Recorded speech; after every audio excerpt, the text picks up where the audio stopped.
This is the 22nd season of Bass Talk Live.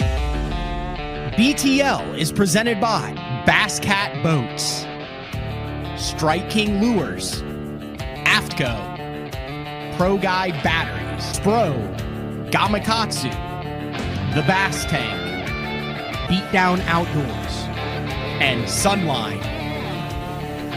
BTL coming at you.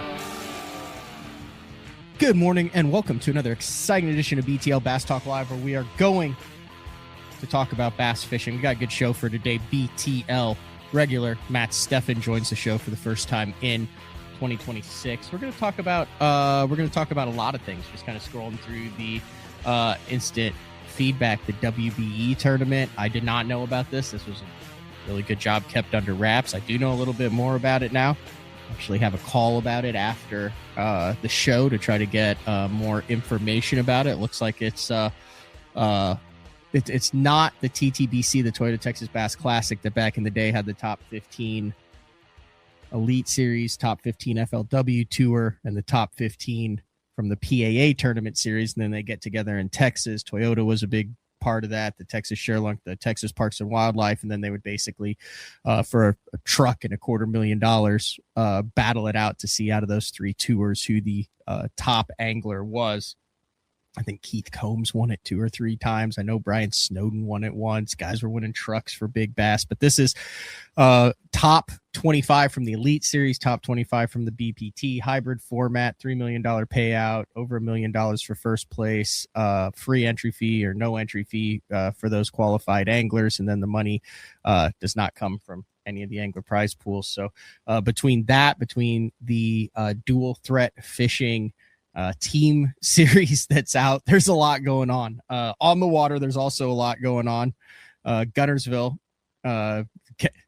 everyone's posting the ice at Guntersville for the Bassmaster Elite Series. And then you've also got the MLF Invitationals or Pro Circuit, whichever one they're calling that now.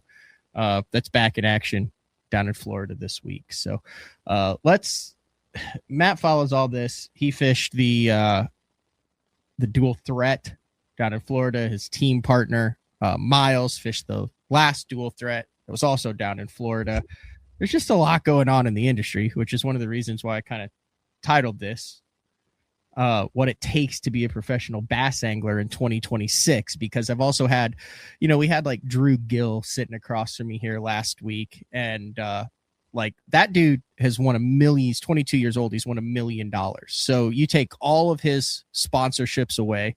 He doesn't have to be coming out with the Nico Rama and his minnow and all that. Like he can make a living bass fishing. And I had a show a couple weeks ago. I was talking about, this is kind of the first generation since I've been covering it, where you can look at a Banks Shaw, who just won a Toyota again, by the way, after a top 10 in the BPT and 15 top 10s last year, and say, okay, this guy could like just wear like a t-shirt and overalls and some Crocs, and he would be making more money than 99% of people just strictly off earnings. But you also hear how hard it is to make a living in the professional realm as a bass angler now, and you need a YouTube channel and you need social media presence and you need sponsors more than ever. So there's like this weird yin and yang of, there's more younger guys who are making more money on tournaments than they ever have in the history of the sport, but there's also a bigger percentage of anglers and people in the sport who are making less and working harder than they ever have.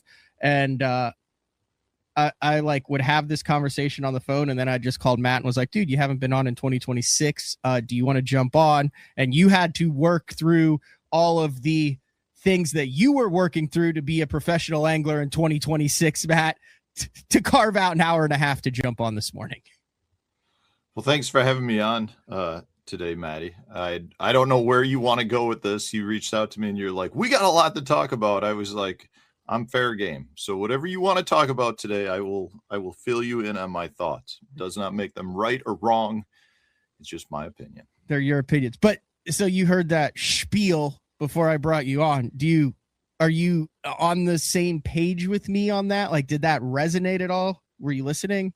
In terms of the chance at making a living being tougher now, Is that what you're referencing? Or like, easier for the younger anglers. Okay, like take it back to your first couple years of the FLW tour. If you don't know Matt's story, you can go back. He's told it on his channel. He's told it on BTL before he leaves the corporate world. Fishing the FLW tour, went to it full-time, secured a sponsorship, was making a living through the sponsorship. And I mean, like just the classic 2010 plus professional angler living the dream scenario, right? Yeah, so I don't know that it's harder or easier to make a living now versus so my first year was back in 2010, basically fishing professional. So it's been like 16 years at this point. And I don't know that it's easier or harder. It is impressive to see how there are younger anglers that have really jumped from college and just dominated at the pro level. And it seems like when, if you have that it factor now, you can just run away with it. I mean, you look at the results that Bank Shaw and Drew Gill and guys like that are having, it's unbelievable. As far as I know, it hasn't really happened in the past. I mean, I do think Kevin Van Dam, when he jumped on the scene, didn't he win Rookie of the Year his first year? Yeah, he won like Angler of the Year, Rookie of the Year, Angler of the Year in the 90s. I don't know what his tournament results were to get there. Like I don't think he won like every tournament in the same way that like Bank Shaw has had every, top tens and every. I think, what do you say, he had 15 top tens? I believe 15 top tens last year, and he's 2 for 2 this year. Yeah, so I don't know, man. I don't know if that's just like. I mean, you could look at Easton Fothergill last year too, and I mean this year he's done so much in his first basically full year of tournament fishing. I'm not going to take anything away from those kids. I think their skill level coming up at this point. They're just much more refined anglers when they start fishing at a much younger age, because we have high school fishing, we have college fishing. I think there's a lot to be said for just anglers getting to the pro level being much more well-rounded tournament anglers versus back in the day, you were kind of making a jump from team events or local regional stuff to the professional level, where it was like, man, you were being fed to the wolves when you got to that pro level. And now I feel like you've got such talented anglers coming up from a young age that they're just much more prepared when they get to the pro level. So I don't think it's any easier to necessarily make a living. I think there's a lot more avenues now actually for anglers to build brands and generate revenue from a lot of different streams than there were back kind of when I started. When I started, it was like you had to make a name for yourself more from a tournament perspective, and then that opened up doors. I don't think you need to do that now. It took so Kevin's first event was in 1987, and it took him until the end of 1993 to knock out 10 top 10 finishes. So that's 6 years. Is that what it was? 6, 7 years. Yeah, about 50 events. 6, 7. Yeah, that's my thing to do. When I call Matt's phone and I know that Hank and Duke are in the background, I like to shout that number out and then quickly hang up and just leave the car in turmoil and chaos. That is your MO. You very much end the phone call by saying 6, 7, and then for the next 5 minutes, my boys run around the house going 6, 7, 6, 7. I know, and I love it. But yeah, no, about 45 tournaments. He'd won one in that time frame, but it took him from 87 till 93. That's 10. And that includes top 100, superstars, invitationals, classics, all sorts of stuff. So why? Granted, a lot more people there. A lot of those fields were 200 plus boats.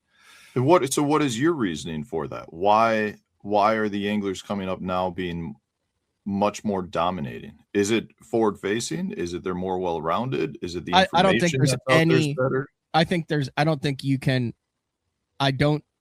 I 100% think that forward facing plays a big role in it, but forward facing with productive practice, with meaningful practice. Like I don't think there's a lot of the anglers that are over 40 years old, definitely over 50 years old, that when they were growing up were practicing to become professional tournament anglers from 10 years old, as far as multiple day tournaments and traveling and learning different fisheries and doing all that. Like, I think you just loved fishing and it was something that you developed. I think that's why you saw guys with very particular skill sets. And there's no doubt that that forward facing sonar helps you navigate skill. Like, think of tidal fisheries and offshore fisheries, Great Lakes fisheries, all of those things, like, definitely reduces the learning curve, not in a bad way, but it 100% reduces the learning curve with more prepared anglers coming up younger.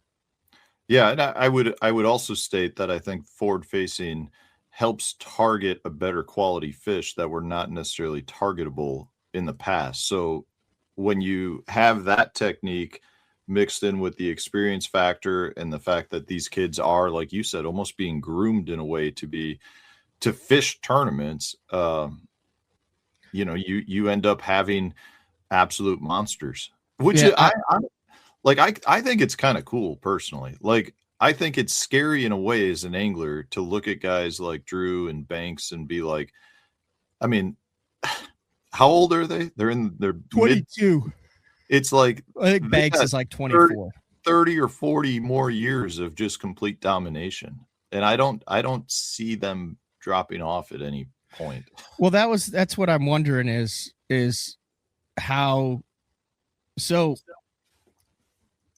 the front end, the guys who are in on the front end of anything obviously are going to be more dominant and have more success, right? Because you have something that not everybody else has, totally legal. I mean, whether this was like the wishbone in football or the West Coast offense or whatever, like, you saw it be like completely dominant in the sport. Like, you see it in hockey too, like the first people that opened up like neutral zone passing and plays and stuff when everybody else did it. And it was like, oh my God, this is unstoppable. This is it.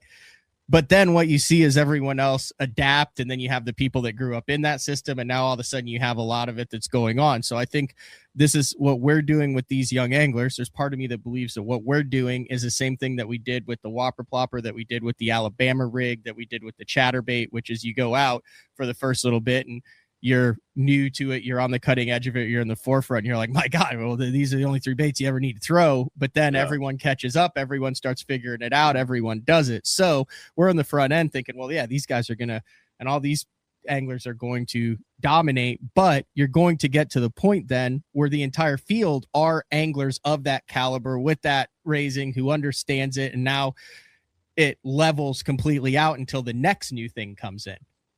And I think that's happening already to a point, which is one reason why it continues to astound me when you see what I would consider more of the front runners of that continue to just dominate, though, too. I mean, I agree with what you're saying. I think you'll see competition catch up to the point of those early adapters, but at that point, will there be new baits that they jump on first or whatever? I mean, it's fishing. You've always got people that are early adapters that utilize it to their advantage. And then from that point, people catch up, and then generally something else comes out. And whether that same group of people become the early adapters or you've got new early adapters is what really determines who that next class of superstars are. I mean, you look at a guy, I had Riley Nielsen on the show, who was the first man out of the Bassmaster EQs, missed it by like 5 points, finished 11th. I think he's 22 years old. He used Chat GPT. He wanted to start a landscaping company, wanted to be able to fish every day and have affordable living. And he asked Chat GPT where he should move to. He's from Utah, and he settled in Grant, Alabama. It was one of the three. I think Chattanooga, Tennessee, said was one of the options. Somewhere else in Alabama or Louisiana or something was an option. He ended up there. So he gets to fish Guttersville, literally moved there because of Chat GPT, and being in Utah without many fisheries. He said his practice was every day he watches hours of archived live footage of tournament coverage, and he does not skip through the boring non-fish catching parts. He actually studies what the anglers are doing when they are not catching them to learn the nuances of what he needs to do when he gets on the water. You learn more from not catching fish than you do from catching fish in a lot of instances. I have a tendency to disagree with that because I spend a lot of time not catching fish and I still feel like I am not very educated. So a question back with respect to that, I would argue that watching Bassmaster shows from the 1980s wouldn't actually even be all that relevant at this point. Do you think you have a lot to learn from, watching? I guess I say that from the standpoint of, well, they're making decisions with information that didn't exist then. So, I mean, it's kind of like trying to learn how to drive a NASCAR by watching the guys in the 80s. Like, yeah, it's still the fundamentals. You're still taking a car and making 4 left turns. But no, I don't think there's a lot of relevant information that you can glean from a 20-year-old TV show. Man, I feel like you go back and watch those shows and you generally don't even see anything but a random fish catch here or there. Like you go back and watch some of those old Bassmaster shows, and it's like the camera was with 1 or 2 guys, and then the weigh-in happens, and it's like the 5 guys that finished the top 5 never even had a fish catch in the whole show. It seems like, so I've been back and I've been watching a ton of even just like 2010 to 2016, 2017, 2018. Yeah. I know those are new, but really, if you go to 2010, bro, that's 16 years ago. Like, we're getting beat by kids who were born that year right now, Matt. I know. But if you watch it, to me, you go into a Bassmaster show, and there wasn't live then, and it's funny to watch the edited shows. I've got a point that I want to make on that later too. But you watch it, and it's like 90% of it is guys that are just grinding their butts off to like get 5 bites.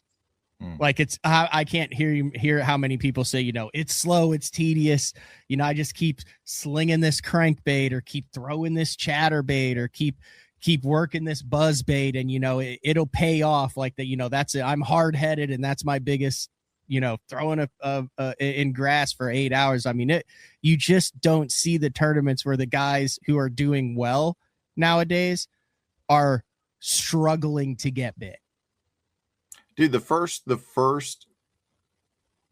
don't know, the first 6 or 7 Forest Wood Cups that I fish, right? Always August, hotter than heck, going to places like Hot Springs, Arkansas, where you're fishing Ouachita or Lake Hamilton.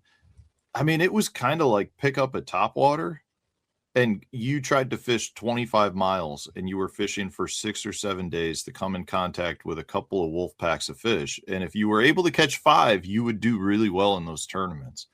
And if you didn't catch 5, you still had potential to make the cut and do all right. And that just doesn't happen anymore. You just don't have that. Interesting, Dustin said, because that's real fishing. So I 100% believe that for an entire demographic generation of people that, like, yes, that is real fishing, but you could literally take the college, the high school, the under 25 or 30 and 28-year-old group and put them in there and watch it, and they would look at that and go, they're looking at what they're doing now as real fishing, and their points are just as valid. Right? Like, yeah. Like when Larry Nixon was throwing a jelly worm on a pistol grip with lead and stuff, and then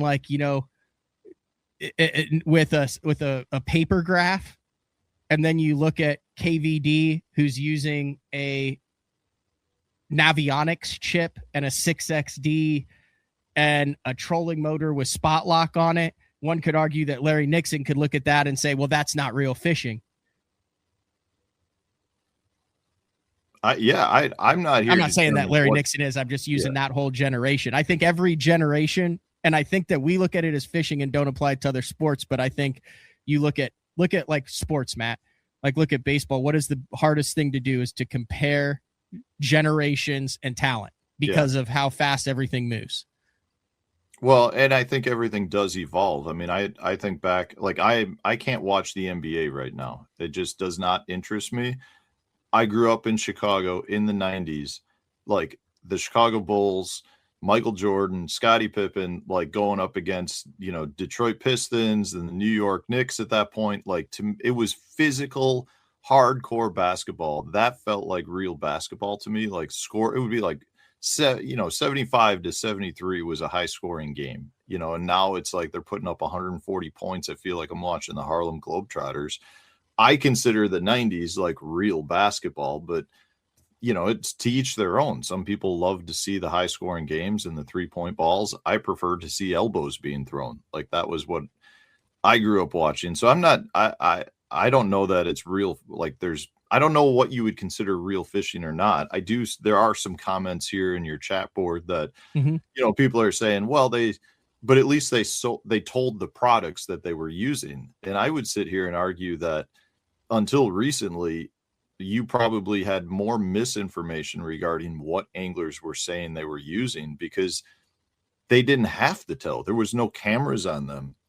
They would come off the water and say they caught them on a spinnerbait or a jig, and they caught them on crankbaits. And there was no truth to that, just because there was no way to prove it. You had guys back in the day, it was guys would pull out a whole different set of rods so that when they went back to the weigh-in, all the rods they caught the fish in were actually in the rod box, and they had fake rods sitting on the deck. And nowadays you can't get away with that because you've got cameras everywhere you go. I mean, do you think part of it is people watch this for entertainment, but more so in bass fishing? I think that this is a hotter topic than it is in a stick and ball sport. Because when you're watching an NBA game, when you're watching an NHL game or a Major League Baseball game, you're not watching that to try to get better at being a baseball player. You're purely watching that for entertainment, whatever emotional connection you have through that. I think it is so much different and so much more of a lightning rod topic in fishing, because the vast majority of people who are in this participate in it, have at least a couple % of thought that they could potentially reach that level at some point, and you're not watching that tournament strictly for entertainment value. You are also saying, what can I get out of this that I can apply into my own fishing thing, and then relating your experiences and your beliefs on the water to what you're watching at the highest level, which is not the case in billion-dollar stick and ball sports. Yeah, most people, I feel like, are watching those sports for pure entertainment value, to root their team on, to feel like they're part of a bigger organization, versus yeah, I would say most people, I would say that I bet you 70% of people that watch fishing live streams, like the major organizations, like everyone with Gunnersville this weekend, I'd be willing to bet you the majority of the people that are watching that Gunnersville event are because they're trying to learn how to fish Gunnersville. They've got a tournament there coming up. They live there. They fish it once every year. They're going there for a championship the following year. It's in a way, it almost is, I don't want to say spot stealing, but it's, how do I catch fish on that lake? Because it means something to me, because that's the lake I go to. I think there's a good portion of people that watch for entertainment, but I don't know that they're necessarily watching to root on, Banks Shaw or Drew Gill. I think that's a small percentage of people that have a relationship with those people and root them on specifically. But I don't know, I think there's more people that watch it just to root for their fantasy fishing teams than they are like actually rooting for an individual person. This is why, we've talked about this on the show before. I really think you need to have, I think if you really want to grow the sport fast, you need to have like regional fishing teams that have areas that can root for that team just because that team is from their area, right? It's similar to football or other sports where you've got, people that root for the Chicago Cubs that are all over the country because they have a connection with the Cubs for some reason. That's how, if you want to bring a major fan base in, you got to have something like that. I just don't think any individual angler is going to be able to bring millions of fans into the sport, which is going to have an impact. Then if you're saying you need to have all these views to bring big non-endemic sponsors in. I just don't see how that happens, because you're just not going to have people that are coming on to root or to be entertained from the content specifically to root on specific people. And I would also venture to say that the majority of those who are proficient with forward-facing sonar enjoy watching a forward-facing sonar tournament and enjoy the process because they're learning from it, because they're engaged, because they can relate to it. And the vast 99+% of people who are, quote, haters on it are because either A, they're not good at it, or B, they don't have it, or C, they are watching it purely for the entertainment factor. And a large majority of the forward-facing sonar anglers have not had to develop a magical personality because they are making over $250,000 a year. So there's 3 strikes against them. And it kind of goes back to, like, if you are never going to flip, do you want to watch a guy flip? If you are never going to throw a Carolina rig, do you want to watch a guy throw a Carolina rig? But with forward-facing sonar, there's obviously less anglers who are proficient at it, who understand it, and who have access to it than there are guys who are going down and, you know, throwing a Texas rig lizard off the bank. Yeah, I mean, I can tell you from YouTube content that if you do a video on forward-facing sonar, there are people that want to watch and learn that content, but you turn off a bunch of people too. If you do videos that are solely on flipping down the bank, you have the opposite. You know, you have anglers that I'll get comments from people that say, well, that's not a winning tactic, so I'm not really interested in that. You know, you need to go get your jig head minnow. I don't know what the right answer is for that, because you've got 2 sets of people that want to do one versus the other. So, you know, from a tournament standpoint, you know, you get a lot of people are like, well, you know, the NPFL is real fishing because they don't allow it. There is a major subset of fishermen that don't want to watch NPFL because it doesn't do, they're not doing what they love to do, which is forward facing sonar. Fantastic. Have at it. Yeah, I don't have a problem. I think it's a great ally. Like in this sport, like I said, this is not a traditional sport. Like it would be. I mean, I think that's good. I don't disagree with you. I think if you can satisfy the individuals and give them what they want, that's fine. The problem I will say with that, though, is when you take a small subset of fans and viewers and anglers and start splitting them up, it makes us a smaller group. So you're not going to approach those better sponsor dollars if it truly is view based, because you're splitting up what is already a very niche market. Mm-hmm. I don't know how we went down this route. No, well, because the whole thing is the modern Bass Pro, what it takes to be a professional angler in 2026. And what I would tell you, to get back to answering that question, is the best thing an angler can do for themselves is build their personal brand. If they can build their personal brand, whether it's through fishing or whether it's through content or their marketing abilities or the relationships that they have with other people within the industry, they will be much more valuable to the industry, which will end up allowing them to make a much better career overall.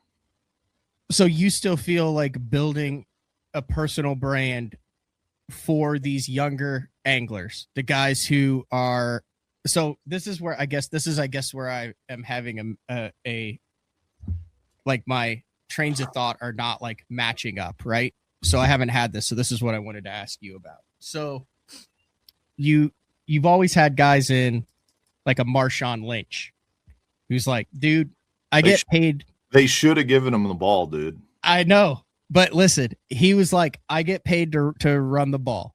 I get paid to score touchdowns. I get paid to perform on the field. I am not here to answer interview questions, to do any, like you've got those guys that are, I am here to fish. I don't care about any of the other stuff. I make my living fishing. I'm a professional fisherman. Get out of my hair with all that. I am on the water 5, 6, 7 days a week. The rest of this stuff is BS, fluff. And there's more of those guys right now that are younger than there ever has been in the sport. But what you just said was building a personal brand as a professional angler has always been important. So these guys are saying, okay, that's the entertainment stuff. I just want to tournament fish. I want to make my living tournament fishing. But you have the majority, a lot of people that are saying, hey, in order to have long-term success and longevity in this sport, you have to build a brand. Look at Skeet, look at Ike, look at Kevin, look at Edwin, look at Wheeler, look at you, look at anybody who's done that. Majority, like even Kennedy has built a brand around not having a brand. I mean, it's true though. So where the disconnect, where we're reaching that disconnect is like right now in the sport between a group that is doing it and a group that is saying this is how it has traditionally been done to make a living.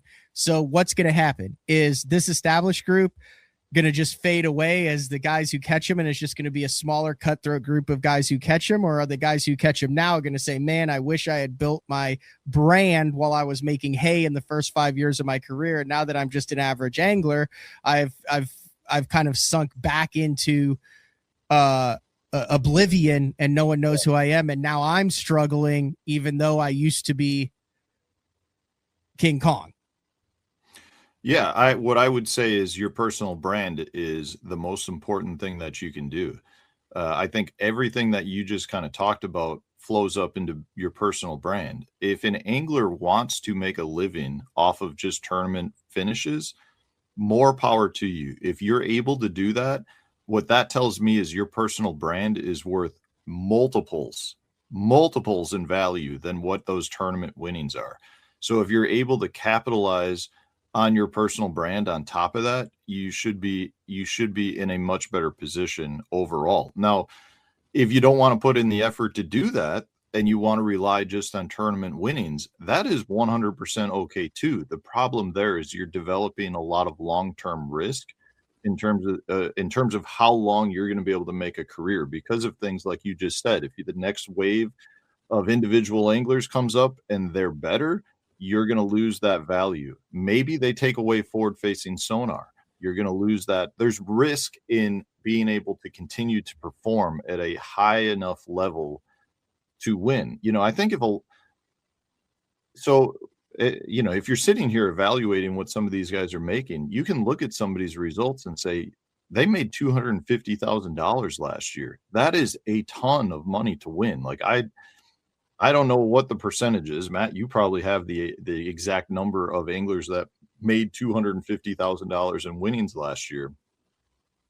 But I can tell you, most of those guys had over $100,000 in expenses, in entry fees, in travel, and that's just to compete. So they may have walked away with $150,000, which is a good income, but that's not necessarily like, giant dollars in today's day and age. So, and that's a very, very small percentage of anglers that are doing it. My personal opinion is if they're good enough to win $250,000, they probably can be making another $250,000 to $500,000 in sponsor dollars. That's where, in my opinion, your value is. The other aspect to it is when you build your personal brand, that opens up a lot of doors down the road for you in a lot of different avenues. So if you're able to do that, you're just going to have, as an angler, in my opinion, you want full control over your business. Your brand is your business. If you don't bring value through your brand, the only options you have are through what the other companies or tournament circuits are willing to offer you. If you actually have value, it's amazing to me. Early in my career, it was like a one-sided deal, right? The organizations or the sponsors said, this is what we're offering you. Take it or leave it. Now I'm at a point, because I've worked on building my personal brand, where it's actually a negotiation and you come to an actual agreement that works for both parties, because you bring enough value where you can actually try to stand up for yourself and make things better. If you don't work on your personal brand, I just don't think you're going to have those opportunities. So does publicity equal value? Does views equal value? Do impressions equal value? Like, what equals value in the industry today? It all depends on the companies you work with. Everyone looks at this is one thing that I've recognized, at least, is every company out there looks at things differently. If you're talking about working with direct companies selling goods, a lot of times they just care about how much has been sold. If you're talking about working with a company that wants to build their personal brand, impressions are much more important. If you're looking to, it really depends on what you're trying to build, but everyone values things differently. I mean, I work with some companies that think, Facebook and Instagram are the place to put content. I have other companies that tell me Facebook and Instagram aren't worth their time. Put videos out on YouTube, right? It just depends on what they're looking for. But it's not necessarily just content. I know people that are extremely valuable in the industry because they know everybody and they're able to make contacts and make relationships and get people in touch with each other because they know everybody. Like, they bring value, and it's completely behind the scenes, but because they're valuable to the people they know, they make livings in the industry. I put you to sleep, Matt. Okay, no, I'm pulling this up here. So when I first got in it early than that, like, views equaled and impressions equaled value because there were a limited amount of channels to disseminate those views. So the fight was for the magazine, the TV show, and Bass Times to get the views because the people were only able to see what was happening through those, like a newspaper article, the Bassmaster magazine, the FLW magazine, and the Bassmaster Classic had the most value because it had the most publicity and it had the most views and it had the most impressions. That was why I think we hear people say, well, it's the Bassmaster Classic. Yes, the Bassmaster Classic is everything it has been, was, will be, ever will be, as far as winning that trophy. But I think where people are confusing the value of the Classic isn't in the intrinsic value of the Classic. It's in the publicity, views, and impressions of the Classic, because now there's so many other revenue streams that you can be pumping out content at the same time. Like, so this is what I was looking at for here. I was surprised I was able to follow it. Like, remember when this was the big deal? That is it's called the Classic Power Jig. It has a picture of Jay Yellis in the corner holding the Bassmaster Classic trophy, and then also a sticker that says Jay Yellis winning bait Bassmaster Classic. It was Lay Lake, wasn't it? Yeah, it is the Classic Power Jig with a picture of him with the Classic with that, and it's a jig. It's a standard flipping jig. But Jay created value for himself on the water because he took advantage of the limited channels to get his product out. You see where I'm going with this? Now, I don't think that is nearly important. I don't think that the views, the impressions of publicity is nearly important as far as developing personal relationships with listeners, viewers, fans, fellow anglers. I think that has taken a much more important role in the past 3 to 5 years is in the world of professional bass angling than just winning and getting impressions and views. Well, I think impressions and views are easier to get now, which has devalued a lot of things. So, if you're talking about the Classic, that used to be such a huge deal, like you said, because all the eyeballs were on it. When you could watch those anglers fish, wasn't the Classic the first thing to get live streamed? Didn't they do that? Wasn't that the first one? Yeah, they've tried some. Yeah, they've did some live streaming there. They had Bass Center and stuff. I know ESPN really tried and then realized, wow, this is really freaking tough. I get. Yeah, my point is that nowadays, there's as much exposure, I feel like, now on the, and not just the Elite Series events, but like there are probably 30 live streamed events that get the same coverage that the Bassmaster Classic gets.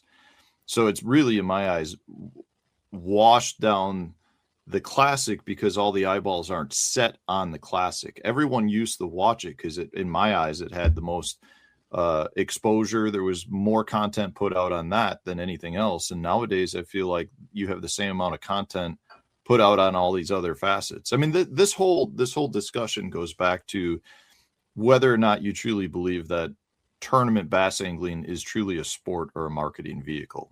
You know, in my eyes, I truly believe it's a marketing vehicle and it's not actually a sport. Now, what I would state is I think a lot of, because we treat it in a way, or we broadcast it as a sport, what we're actually seeing now is the talent coming into the sport that truly are the best anglers in the world because they've been groomed from such a young age, and they are able to make a living in it because they're good enough to compete at it.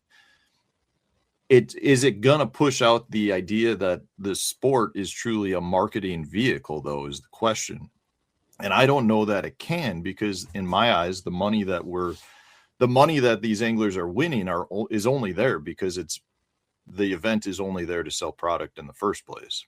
So if you push out the idea that it's no longer a marketing event, will you be able to actually generate the dollars that the sport needs to run itself?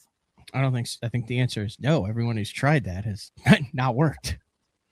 I mean, if it goes back to how many eyeballs you can get on the events, I would agree with you, because I don't know of any way as of right now where you can, with anything that we've got in place, I don't know of a way that you can get enough views to generate huge sponsor dollars from non-endemic companies.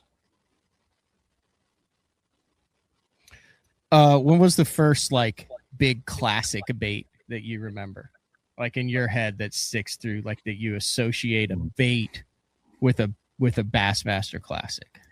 I mean, what year was that Yellis won? Because that was one that really sticks out in my head. You know, one of 2002. Okay, so yeah, I would have been in college at that point.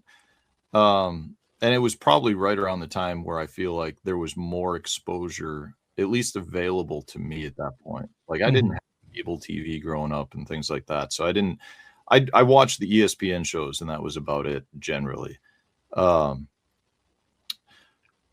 You know, one tournament that stands out to me is when Van Dam won with the red eye shad in the back of Beeswax Creek. 2010.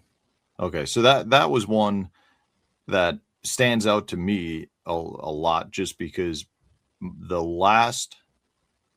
I think it was his last tournament was my first red crest that I fished, and the last day of practice was an extremely foggy day, and I launched at Beeswax Creek, and instead of going anywhere because you couldn't see anything with the fog, I just kind of jumped on the shoreline and went under the bridge, knowing that was where Van Dam had won.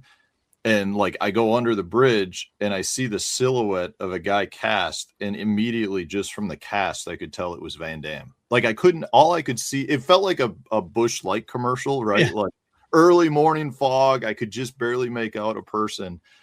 And I literally stopped and watched them fish for probably 5 minutes and just thought to myself, like, I'm literally watching his last tournament in the spot where he won a classic, feeling like I'm watching like a beer commercial right now. It was a very surreal moment for me, because growing up, Van Dam was one of my favorite anglers coming from up north, and just, you know, I like the way he fished. And so that is one that jumps out to me. It was when he won that one on the red eye shad, but definitely the other one, for whatever reason, was the one where Yellis won going up Lay Lake. That was a good one too. You know, Jeffries was on his boat the first day in that event. Yeah, it's his media observer. Yeah, that's cool. And it's one that he won it. I would say the first one that I think made an impact on me, well, obviously, so I was 13, 14 in 98 when Denny Brower won with the flipping tube. So I was there for the casting kids and all that. So like, I remember that. But that I think that I can remember, and like I said, this is all generational. So there's guys before that are going to go, Hank Parker spinner baits and jigs. It's all based on like when you got into it and what your era is. But that 99 win on the Delta by Davey Hyde on the bacon rind. Yeah, I know for a fact that I was in the Assumption Bass Club fishing out of the back of the boat, and 3/4 of the guys who had thrown a Producto worm, that was the first creature. Like everyone was flipping the bacon rind in Central Illinois, and that was because of the Davey Hyde Classic win. And then the next one too. Remember that one with the was that Lucky Craft stuff, or was that balsa? No, what was it? I think that was a Bagley. A Bagley's B2, wasn't it? Yeah. See, that one didn't stick out to me. The celebration and all that knew it, but I don't associate that with a specific bait. The next one that sticks out to me, because I was still in college, and I remember, and this is a boring bait, but when Alton won on Hartwell on the mop jig in 2008, the mop football. I remember I bought a ton of mop footballs, and that was like the biggest trend, was dragging the biggest, nastiest, round rubber, bulkiest jig that you could find. I literally just went through a jig box that has been hidden for years and opened it up and found a bunch of mop jigs that I tied because of that. 2008. Yeah, I mean, they're that long. Like, I don't know that I've ever caught a bass on them, but there's probably 5 or 6 of them sitting over my shoulder in a box over there. I also found, it was funny, in that box, I also found a bunch of Denny Brauer Premier Pro Model jigs, like still in the, in the packaging and everything. Good jig. I flipped the hell out of those. Well, that was like one of my favorite jigs when I was younger. And when I saw it, I was kind of like, man, I don't know why I haven't thrown this in a long time. And what I was more amazed by was they still make it. It's a little bit different. It doesn't have the eyeballs on it, but I was surprised to see that Tackle Warehouse still had it. So the other bait, it's odd that this is what stands out to me, is one of the most emotional classic wins, Chris Lane on the Gambler Ugly Otter. Oh, that's funny. I couldn't even have. If you had told me he won, I don't even recall him winning. You don't remember? He went down on one knee and put his hand up in 2012 on the red, and he went in that backwater. He caught a 6-pounder, and he was flipping the Ugly Otter. I wouldn't. If you had said, Matt, what bait did he win on? I would have never said that bait. Ugly Otter, to me. Do they still make it? I have no idea. The Ugly Otter is the most underrated soft plastic bait that has ever been made. I could not agree less. You ever fished an Ugly Otter? I bought a bunch of them. There were actually 2 sizes, if I recall. There was an Ugly Otter, and I think there was a Little Otter, and they were different. The Ugly Otter had 3 paddles, flat paddles. The Little Otter, I think the flat paddles on the side were boot tails. Yeah, they still make them. Okay. I bought a bunch of them, and I can tell you I sold them all. Well, when was the last time you used them if they're so good? It's been a while since I flipped. You get it. That was not pre-forward facing sonar, but that was pre-drop shot era for you. Yes. This is the Gambler Ugly Otter. Yeah. When you reeled it in, this tail would thump. Roll, roll, roll, roll, roll, roll. When you flipped it, you could either keep it as the paddle tail to move more water, or you could cut it. You could also move more water by turning the phalanges here into swimming or keep them as paddling. This bait is, think about it. It's got swim worm. It's got swim jig. It's got beaver. It's got creature bait. It's got every single thing in it. I'm a big Ugly Otter guy. I hear you. It failed me miserably. I spent what a lot didn't you like about it? It didn't catch fish. I I would choose a lot of other baits at this point, but hey, more power to you, Matt. I mean, We all have baits. I we have like. not. I will say the that an otter is like my spirit animal too, and it should have gone over well. I will say that by saying this: I've not had an ugly otter in the boat in the last probably 5 years, 10 years. I'm surprised they still make them, to be honest with you. Not because I didn't think they worked well for me, but because I have not heard of them in it. This conversation is the first time I've heard that in a long time. John said that they're not marketing the ugly otter because they're too busy knocking off core tackle stuff. I have no comment. I would split the paddle when I felt like the splitting was necessary. Do you normally split? Like, so when you get like a beaver or a bait where you can split, you split? No, absolutely not. I want as much gliding action. I want as much water movement as I can. I've never understood. So like when we did the BFE with Big Bite, there's a reason why there's like a notch there. Hallman wanted it to be split and I wanted it to not be split. And obviously Hallman has caught a lot more fish flipping than I have in the past. So we put it so you could zip it up. But I also, there's a lot of really good flippers who, I mean, dude, you have the Ozark rig. What does the Ozark rig do? It promotes gliding action, subtle gliding action on your bait. And the more surface area you have, like a flying squirrel, the more that bait is going to glide instead of just donk. Yep. Yeah. So I would think that you would not be a tail splitter either. So I'm generally not. The one thing I like to tail split on is if I'm punching. And I do that because I feel like when I hold it, say, up under a mat, and the legs kind of can do more like that. But that's the only time. Generally, I don't tail split. But that is the one time I can think where I'll work it more into the arsenal as I'm fishing to see if it makes a difference. But generally, I'm not. I'm trying to think. So Conroe, Texas, Jordan Lee. Let's just see if we can name these. I have the list here. This is what I'm looking at, but it does not say baits, anything, or whatever. So let's see if we can go through the last 10 years and see if it's less valuable, like the winning lure. So 2017 Jordan Lee, Lake Conroe. I think that one's a pretty notorious bait. Pretty well-known bait, just the way that it went down. 2017 on Conroe. I'm trying to remember what he... Do you remember how he ended up where he ended up? Didn't he catch down going under the bridge? Couldn't get up on pad.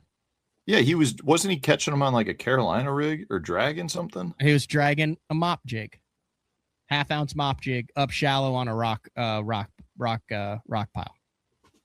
Yeah, I don't recall that.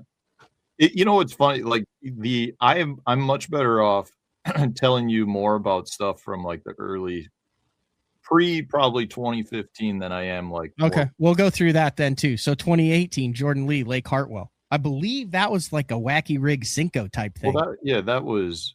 I'm pretty sure he was NACO rigging that, wasn't he? Yeah, fishing a jerkbait, and he was just kind of, Ott Defo, the last classic, the 49th classic before the split.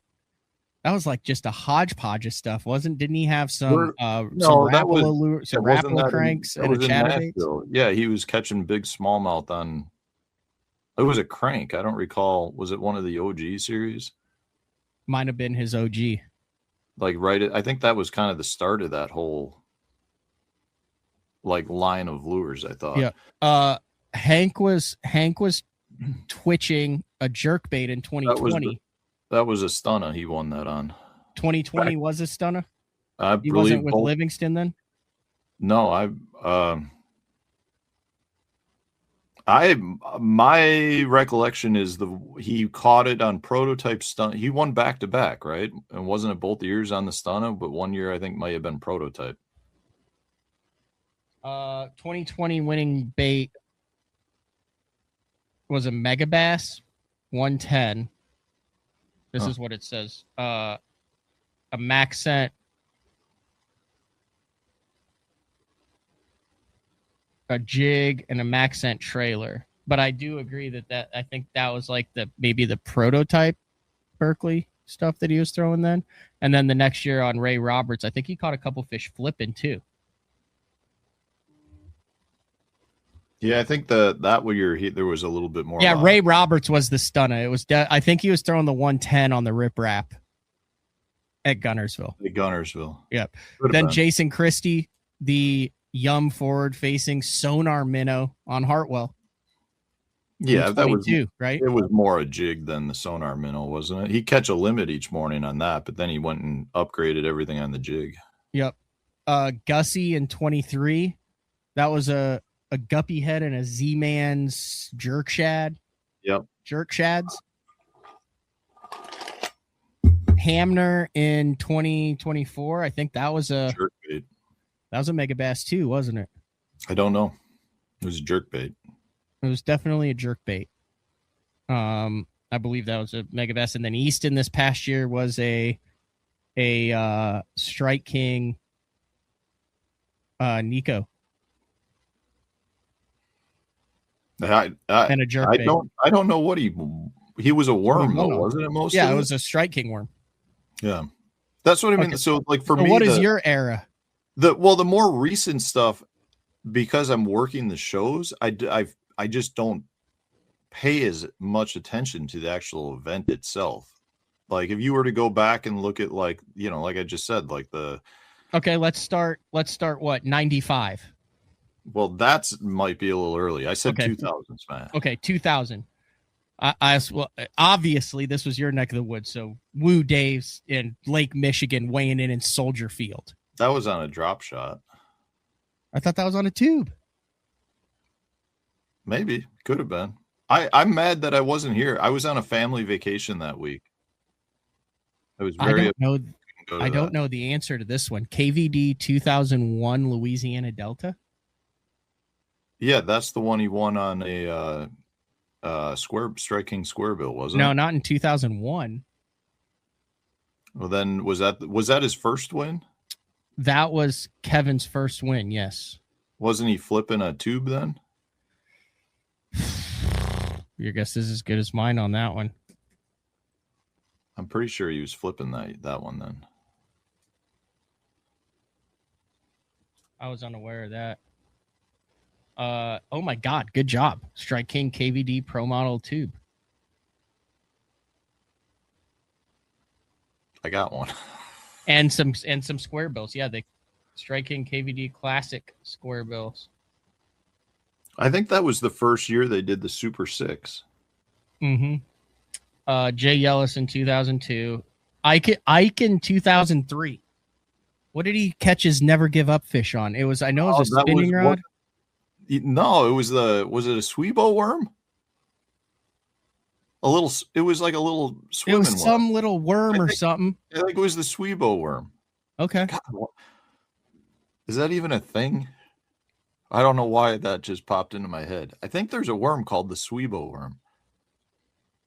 It was kind of the start to like the speed worms, wasn't it? A prototype swim worm, a stone jig, a super finesse worm, and a prototype swim worm. So yeah, probably that's what it was. Takahiro in 2004. That was the balsas. Yep. And then 2005 KVD, which was the Rogue. Was that Grand Lake? That was Pittsburgh. Oh yeah, that was the one Aaron should have won. Yep. I mean, not taking away from Kevin, but Aaron lost. He had 3 fish. He went to boat flip that one. It broke the line halfway up. 2006. So this was like the wraparound classic where it switched from summer to early in the year. 2006 Luke Clausen on the Kissimmee chain. Yeah, he won that on a little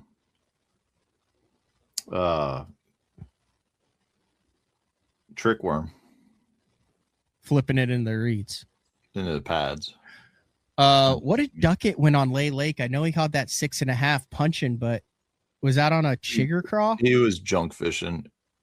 Yeah, I don't know what the bait was he was punching, but I know he caught a bunch on various things. Yeah, we already talked about Alton with the mop jig. 2009 Skeet Reese Red River. Let's test your knowledge here.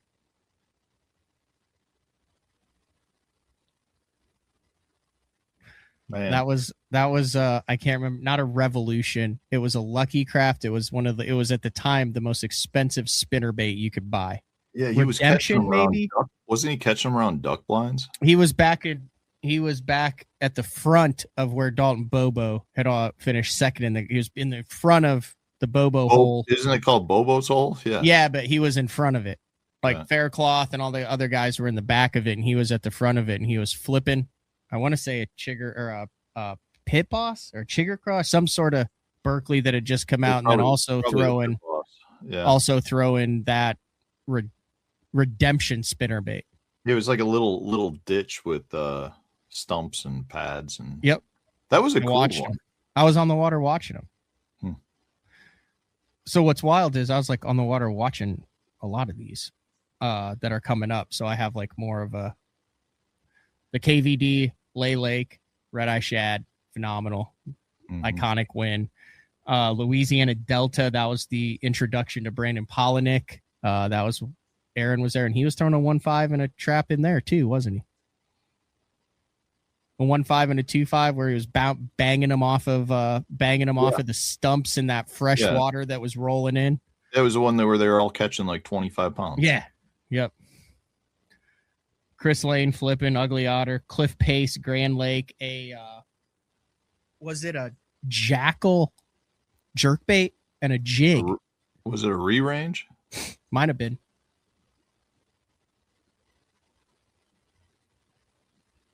Excuse me. Yeah, it was a jerkbait. I don't recall the exact one. Mm-hmm. I think it was a jackal. And if I remember the story correctly, he had it painted a custom color because when he went down to pre-practice, there was like an old man in an aluminum boat. This is months and months before, right?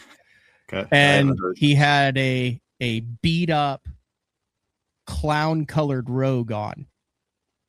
And Cliff took note that if that old man was out there in the winter before the classic cut off and he was throwing a clown color, that was the color you need to be throwing on grain. So he had him painted up. Did he have it painted up clown color? Or did he have it painted up with like some of the old bone colored material with clown color? I think he made it look like an old. Like it was beaten up. Yeah. What year did I say that was? Dude, that's a color that I feel like is very underutilized. It was such a popular color when jerkbaits kind of became a thing, and now you don't see it at all. Jackal Squad Minnow. Do they still make that? I don't think so. I don't know. Yeah, there's no pictures of it.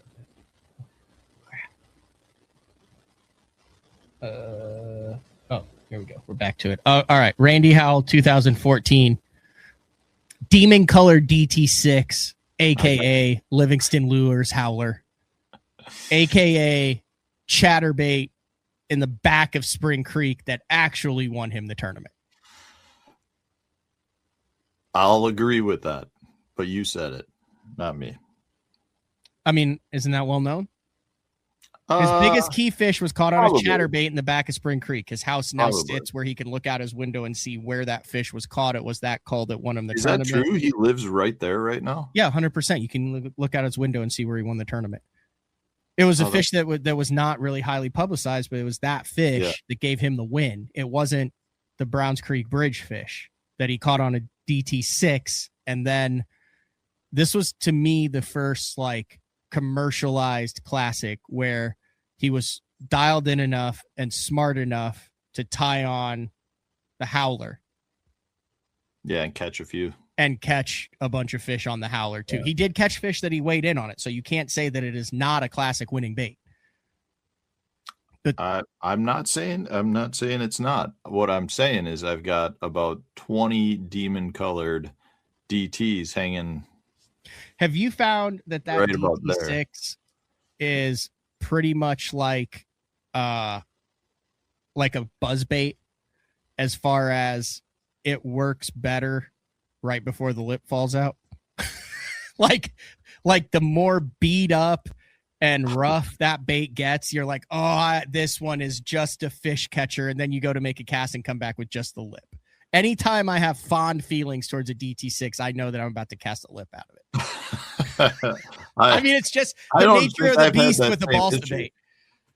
Yeah, I can't necessarily say that I feel like I've had that many come off. It happens with a lot of baits, but I can't necessarily sit here and say the DT6 is at its prime point right before the lip falls out. I strongly believe that. Edwin Evers, Grand Lake, homemade round ball jig. Yeah. And then we went through the rest of them from there. That's not bad. We did pretty good there. I guess we do know kind of, but we're also kind of dialed in on it. Yeah. Do you think there was so much more press on the events back in the day, or because it was such a focused event on the Classic that it's easier for us to remember it from 20 years ago? Or do you think that that's just because that was when we were like, I don't want to say diehard fans, but we were like really in. No, definitely 20 years ago, there was way more publicity put on the winning bait. Yeah. People were buying magazines not to see who won, but to see what the hot bait won. Yeah. And that's part of what I was saying about like all of the footage now. Everything blends together now. Like it's hard to be like, man, what just happened down in Florida? So I was down there for Dual Threat. The following week there was an Everstart on Okeechobee. There was a college thing on Toho. Dual BBT Threat was on Gunnersville. John's. I mean, it's just like I can't keep up. I'm a diehard and I can't keep up with it all. And that focus is just taken away from what used to be kind of one main event to now it's like there's just so much of it. It's hard to stay on top of it all. Let's put one more question on this since we just went down this road. If you were to pick from 1971 to 2025, the most famous, well-known Bassmaster Classic winning lure, like the one that just stands out above all others. Man, I mean, the lure. So for me, it's generally not the lure. It's the angler's reaction that I think about. Like I think about KVD jumping on stage when he won his first one. Or I think about like the lost fish. Oh my God. Why was it Guido that had the lost fish that he had in the boat that flopped off of the front deck into the water? That was Jim Bitter. Did Guido win that one then? I believe so. I don't remember. Anyways, but so I think about like I think about like that fish flopping off the deck. The bait isn't nearly as big of a factor to me, I guess. I mean, if I had to pick one, I definitely think about like Takahiro Omori on the B2 because it was such a drastic change in what he had been doing. But I also think I remember that because of his reaction more than necessarily the bait itself. What would you say? So the thing that stuck out to me, it was even before I was born, but here's the thing.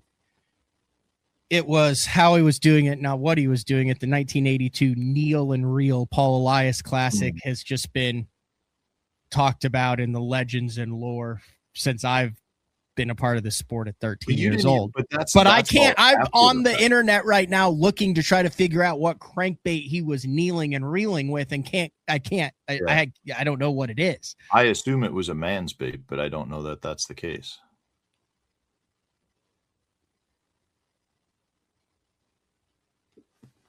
I don't, you know what I mean? Like, I don't know what that bait is, so it obviously wasn't. I mean, I would also think second to me would probably be the Ken Cook spinnerbait. Yeah, that was a good one. I still think for me, like the happiest I think I've ever been was seeing KVD win that first one. And that was just because like I was a fanboy of Kevin's. And I just remember like being really happy at that point for him. Mm-hmm. That was pretty much all I had to go. I was just curious your take on what it takes to be a professional angler in 2026. I feel like we hashed it out here. I need to take a quick break. When we come back, we'll kind of lay out some of our plans for the 2026 season, what we may be fishing together, what you have left on the table, what you're fishing. I also want to get your thoughts on the first dual threat team tournament that you participated in. You turned me down to be a partner for that. I didn't turn you down to be a partner. It was the week that my wife moved into our house, so I had to move her. Plus, we had the ice storm coming in. Plus, I had all the shows booked for January. We'll get into it. If you need to take a break, that's fine. We'll get into it. But you turned me down. I did not turn you down. I just said that it's not an opportune. Believe it or not. No, I'm going back to Leech Lake. You turned me down. I got this last night in the mail. Do you like my new sweatshirt? I do like that. Yeah, dude, check this out. So Josh from Pro Bass Adventures, he was on the show the other time, and they talked about the new colors of Rio Ricos that they have. Yeah. You ever seen those colors of Ricos? Are you allowed to talk about other baits? I know you're a Berkeley guy. I talk about a lot of other baits on my channel. Yeah. These will be available at the Classic, I believe. I don't know if you can get them online or anything, but they actually worked with the Rico company. That's Bacharach Bone. So are those special for? Yes, those are special colors from Pro Bass Adventures for Bacharach Bone. So can you only get it at their? You can get it there, but at the shows that they're at too. He said they'd have some at the Classic in Knoxville. Oh, cool. And then they have the little, but this one's freaking phenomenal. This is called Pro Bass Splash. I like that you can open up their Ladina lures. Look at that. It's like I like that one. I like the other one a little better though. The other one is gnarly, but this one's good for like clear water and stuff. Yeah. The Bacharach Bone. I like it. There's nothing better than a Popar bite on the paws or a Rico bite on the paws. Top water. Can't go wrong with it. Yeah. But on the paws, not like walking where it smashes it. I mean like the bloop bloop. Yeah. Oh my God. One of those. I agree. Anyway, I got two of each, so those two stay in the studio. But that came last night with the sweatshirt. Yeah. If have you gotten the whole house situated? Yeah, well, except for the bedroom. That's the last thing I'm trying to she's been very accommodating with the closet situation. So she has 3 closets and I have the big closet, but I want to take one of the smaller closets and then give her the bigger closet, which then allowed her to put her shoes underneath it. And because I have like the walk-in closet, but it just doesn't feel right like that I have the walk-in closet. You kept the walk-in closet. I didn't keep it. It was just the way that it worked. I was unable to get my clothes out of there before the ice storm hit. I think if I were you, Matt, I'd move out of that walk-in closet. That's the game plan. But I'm doing this BTL stuff. She's flying until Thursday.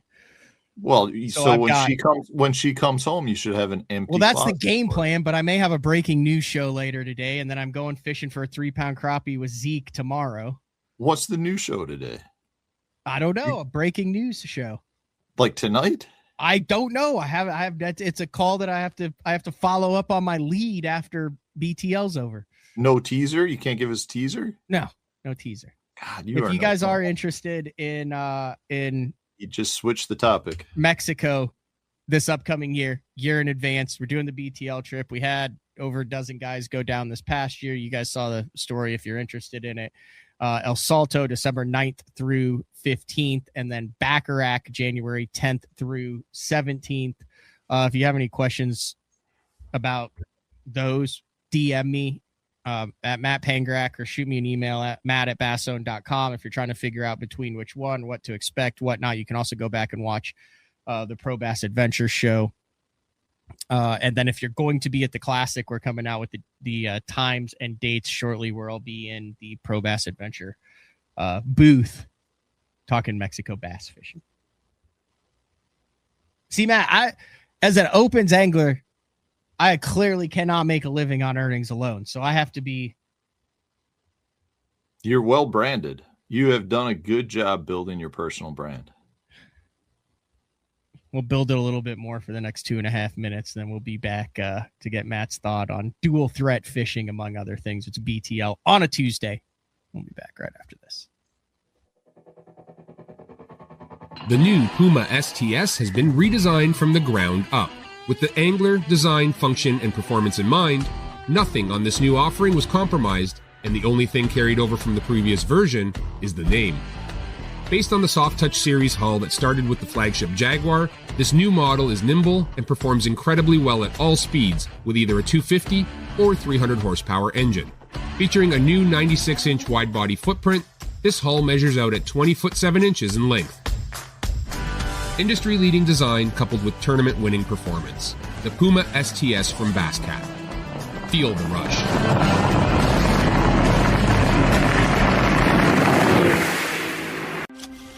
Before there were hashtags, there were handshakes and shared stories.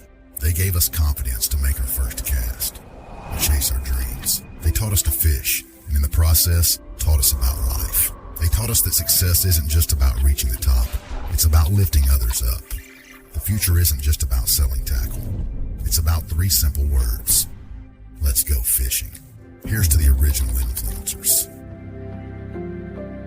As a professional angler, there's only one thing that connects you to your paycheck. Probably the most crucial part to tournament bass fishing. I use Sunline because they have a line for every application. Shooter, FX2, All Might, super light line, big stuff, big sticks. Sunline has you covered. Sharp as can be. Super strong, super durable. Really good penetration. Thinner and stronger. Catch fish after fish.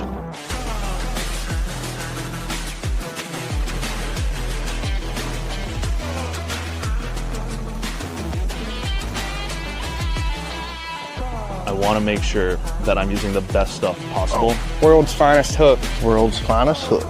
Gamakatsu, world's finest hook. Hey guys, Brian Schmidt here with Spro. I'm going to talk to you about the confidence I have in the equipment I use. You know, I have a charter boat business back home in Maryland. We fish for saltwater fish, and I also fish the Bassmasters Elite Series. So I keep my lights on by fishing. I have to have a lot of confidence in the equipment I use. Spro has me covered from head to toe, saltwater, freshwater, everything in between. A lot of high-end quality product. Spro has you covered. Your early morning mentality is your every hour mentality. All gas, no brakes. Focus, purpose, power. Destined for the water, but confident everywhere else. A calming buzz before the storm, truth of nature itself. You can't catch lightning in a bottle. There's a limit out there, but it's not with your gear. Unrelenting power delivery. Unparalleled weight savings. Keeping you on the water, whether you run a 9.9 or outscoping your best 5. In this rare air, there's power in the silence. It's a mindset, thinking only of the things that matter and freeing your mind from the things that you trust.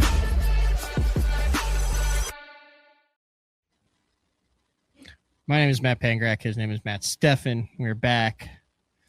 It's a Tuesday, and this is a show called Bass Talk Live. Coming at you. I think that'll have to be part of the show intro for eternity, right? Since Jeffrey started the thing. Yeah. Just like a little tip of the cap. You do. It definitely feels like we're just starting again.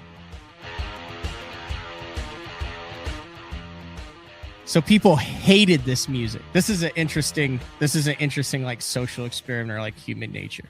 So when I took over the show, there was supposed to be another computer and sound system. I'm not saying he did it the most streamlined way that controlled the audio. It's also what allowed to do phone calls and things like that, right? But the intro and background music was controlled through this secondary computer. Like, see, I've got like all my soundboard mixing stuff and all there, and a completely separate system, which was a major pain in the ass. So when I moved the studio here, I didn't want or have that set up, but thankfully the system that I used had just come out with a background music feature. And I tested by downloading one royalty-free music that was on one of Jeffrey's old computers, which was Rock Me Up Maine. This. So it was like a change from what it had been, and I took flack for a solid 6 months for switching to that song. People hated it. Mm-hmm. But now that I've started trying to just kind of branch out a little bit, that has become the theme song for BTL. And now if I get rid of this, people revolt. I actually wanted to talk to you a little bit about that, because you were, I don't know if you still are, but over the last month or so, I feel like you were mixing in some other beginning music. And I was literally getting emails that were like, hey, quit trying to be special, bud. Just stick with what works. I agree. I think I hear that and I know what I'm watching. That's what I've heard. Yeah. That's what I've heard from people. And it literally was not a selection that I took, any care in. It was just what was available at the time. And I was like, okay, I'm doing the show by myself. We're going with this. It makes me want to pick up like drum. Not that I've ever drummed, but it makes me want to pick up drumsticks and like just play. You do what you want. I don't know that it would have an effect on the show overall, but I do think that sound at this point is built into the show. Yeah. Here's the reality of it, Matt. In the world we live in today, you, me, anybody else, anybody that's doing anything, we disappear for a freaking month. People ask questions for a week, and then we're just totally forgotten to history. People move on, find something new. Especially in the fishing industry. That's what I'm saying. In the fishing industry, like nothing is irreplaceable, or no one, especially now. There are. I wrote this down. I thought this was interesting. I said, this is why I think we're in an interesting time period in professional bass fishing. So you have your legends who are still around, your Jimmy Houstons, your Roland Martins, your Bill Dances, your Hank Parkers, your Jimmy Houstons, Larry Nixons, Denny Browers, like Rick Cluns. Those are all like the legends, right? Like doesn't matter. They're still the legends. Then you have your first superstars. Now, the Denny, Larry, George Cochran, those type of guys maybe kind of, to me, float between the legends and first superstar category. Like they're kind of the bridge between like the OOOGs and the first superstars. But the first superstars, the early, Larry Nixon, I would say, obviously, Larry Nixon, Denny Brower, first superstars, throw Rick Clunn into there. They all waver. But I'm talking about like that KVD, Skeet Reef, that whole group there, like that were the first. They're like always, they're cemented in this too, right? Because this is so young and around. But then there's like this next like 2 or 3 generations to where you have guys that are well known, like your Wheelers and your Poliniks and Lucases and things like that. But it's like, where are they going to go? Like the first 2 are cemented, the legends and the first superstars. But now we're in an era where there's a lot of really good anglers who have been doing this for a long time. And then you hear, oh, they got cut. They're not doing, what are they doing anymore? They're not fishing. And it's like kind of scary to think about that, because those are guys who have busted their ass, made a good career for themselves, been around for a long time, and they're gone. Well, I think like anything we do, any profession, if you stop doing it, you're eventually going to get washed away. So, I mean, it doesn't matter if you're an architect, if you hang it up and retire, you're going to get eventually forgotten about.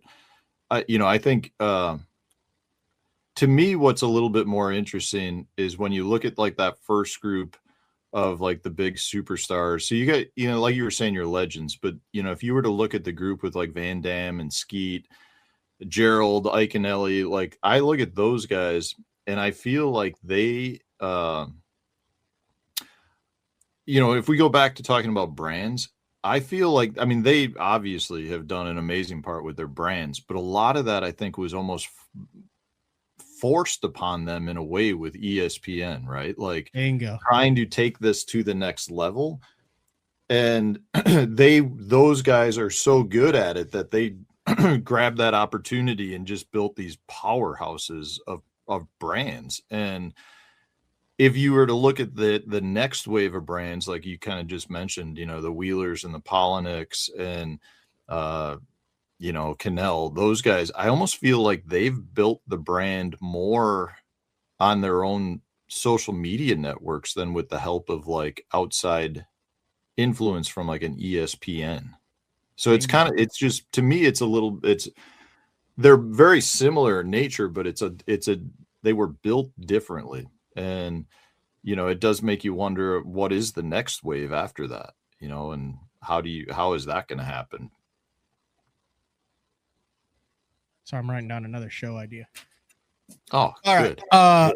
Glad I can. We have not really talked much about this because you've been ridiculously busy and I've been ridiculously busy. I know that you drove 56 hours to fish dual threat fishing down on Okeechobee in Florida. I know you've done videos about it. You can go over to Matt Stefan's YouTube channel and watch those first person videos, how it went for the day, a little bit of commentary along with it. But I would like to ask, as an interviewer who is looking at a tournament trail where they basically said, we don't need your $1.8 million in entry fees, but we're still going to keep your $100,000 first place, the entire payout, and qualify you for a no entry fee championship where you win a $250,000 first play. I might be having a stroke. First place prize plus a Bitcoin. And a Bitcoin, which has lost a lot of value recently. And then you go around and hear all this stuff. You were there. You know how it went down, what it was. As an interviewer, your thoughts on your first dual threat fishing experience. So my thoughts as an angler is this is phenomenal. From the standpoint of zero entry fee fishing for a high dollar payout, doesn't get any better. It had I think I should have expected this, but the overall feel of the event from an angler standpoint was really positive and had what I would consider a championship style feel to it, because the level of stress was reduced drastically. You take the entry fee out of it and people are just happy to be there. They're having a good time, lots of going out and eating dinner afterwards. And that the resort, Roland Martin Marina, is like one of the most perfect tournament locations in the country, in my opinion. They've got everything you need there, from lodging to restaurant, to the marina, to the bait shop. The boat ramp's right there. The dock parking's great. They've got a built-in weigh-in stage. So from that standpoint, it's hard to be an angler and not have a good time while you're there, because everything is so centrally located around the marina. There definitely was a sense of like, is this too good to be true? From an angler standpoint, like you talk with everyone and everyone's like, man, as long as, the check's clear, we're all more than happy to be fishing this. Like, we will do our part to try to promote it and grow it. And I think that was the overall feel. From an organization standpoint, they definitely have some work to do to get it to what I would consider a professional level event. But what I will say is they made drastic strides, not just from event to event, but from day to day in the tournament. So to me, that's stuff that's very easily fixable. That's all just function more than anything. So it's not even necessarily like a big expense to fix it. It's just a matter of knowing the processes and looking at how to actually smoothly run the tournament. I look at it and I personally feel like this is potentially one of the biggest news things that's happened to the fishing world that's been positive for the anglers. I mean, I don't know how anyone could not want this to become a big time thing. What I will also add, and not that I got to experience fishing it with a team partner, but it was, for example, I watched Scott Martin it started putting out his recap videos for the Okeechobee event. And what I recognized from that was not how special it is necessarily just to be able to fish like a free tournament, but like watching him fish it with his daughter was, to me, really related to me fishing like just my Wednesday nighters with my boys. And the ability to fish a high dollar event with them in the future was really like something that I didn't expect to get from the video. But when I watched it, I was like, it really is a very cool thing to share these moments with somebody else in the boat. So whether you're doing it with a family member or you're doing it with another pro angler, the point is, like, the team events always just have such a fun feel to it.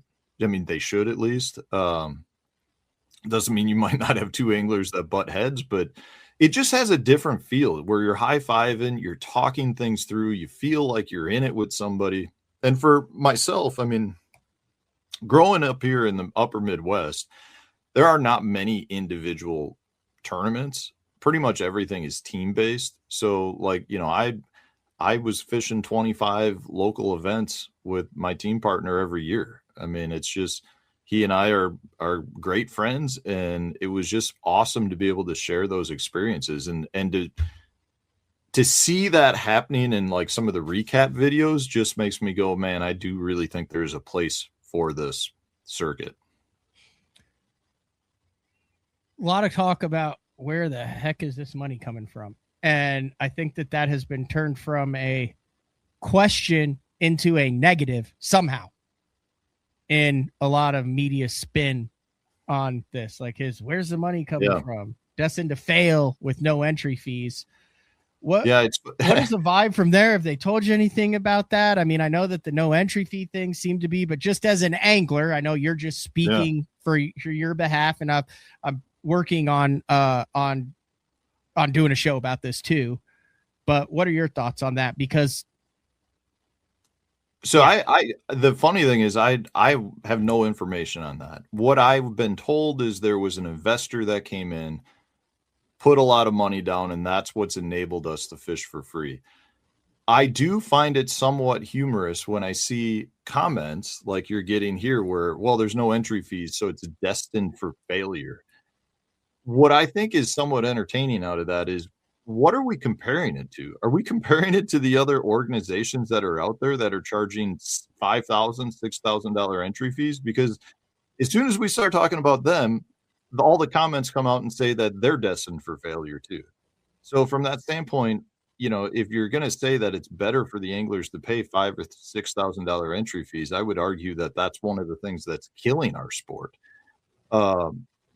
If we can get to a place where it's zero entry fees or drastically reduced entry fees for higher payouts, to me, that puts us in a much better place where more people are going to be interested in fishing it.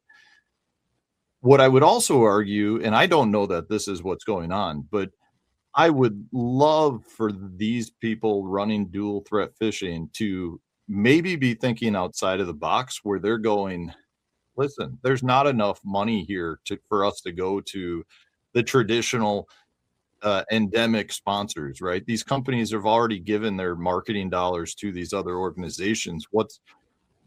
That's not what we're interested in. What we're interested in is going after bigger, non-traditional sponsors that are going to actually bring a lot of value. And I've heard some rumors regarding like some of the companies they're talking to or going, some of their ideas for the future. And if that's the route that is actually true and that they're going after, I don't know that they care if, they get some of the local fishing companies to sponsor it. In fact, what I would actually say is, if they're able to secure big deals from outside of the industry, what you're going to see is the industry companies are going to be knocking on their door to be part of it. So part of me says maybe it's a better approach not to try to go get some of your normal industry sponsors. Maybe it really is about going after the big fish. And this is a way they think they can do it. Now, I don't know what their plan is. I don't know what they're after. I've heard a few things, but they're just in the rumor mill. So whether they're true or not, I don't know. But the fact of the matter is, I don't think it's a bad thing. I think we all should be hoping that this succeeds because it could really, let's put it this way. Right now, if I'm on the Elite Series or I'm fishing the BPT and I'm paying huge entry fees, the Elite Series, I guess, don't have the huge entry fees, but if I'm on the BPT paying huge dollars to fish and this new circuit came out of nowhere and they're offering free entry fees, do you not think that's going to put pressure on the other organizations to look at their structure? Like, as an angler, somebody that has to pay these entry fees every year, we have to bring, either we have to drastically reduce entry fees or we have to drastically reduce payouts. One of those two things, which over in the 15 plus years I've been doing this, has not happened. It goes the opposite. They've drastically reduced payouts, but not entry fees. Exactly. Like, and I get fired up talking about this because it is like, I'm not on the sidelines just looking at this from the outside. Like, this is my life. When my entry fees go up, that's coming out of my pocket. Like, I don't see any good coming out of that for the anglers. So when there's a circuit that comes up that offers us the potential to fish for the same payout for travel expense, sign me up. I want to be there. I like it. I'm trying not to say good stuff, but I wanted to say good stuff. There's a question here. Oh, Matt, I was reading the rules and wondered about how did you get to fish by yourself and then Miles fished by himself the following week. Can you explain that? Because you and Miles Berghoff are fishing the team. You fished it with Miles Berghoff the first week, which was a stuffed animal, and you destroyed the one and only BTL hat that I gave you to cut the ear holes out. This was my partner. I was not happy with the destruction of the BTL hat. Why? Because that tells me that you have no plans to wear the BTL hat in the future, and that you were like, oh, I could cut holes in it to put on Miles Berghoff.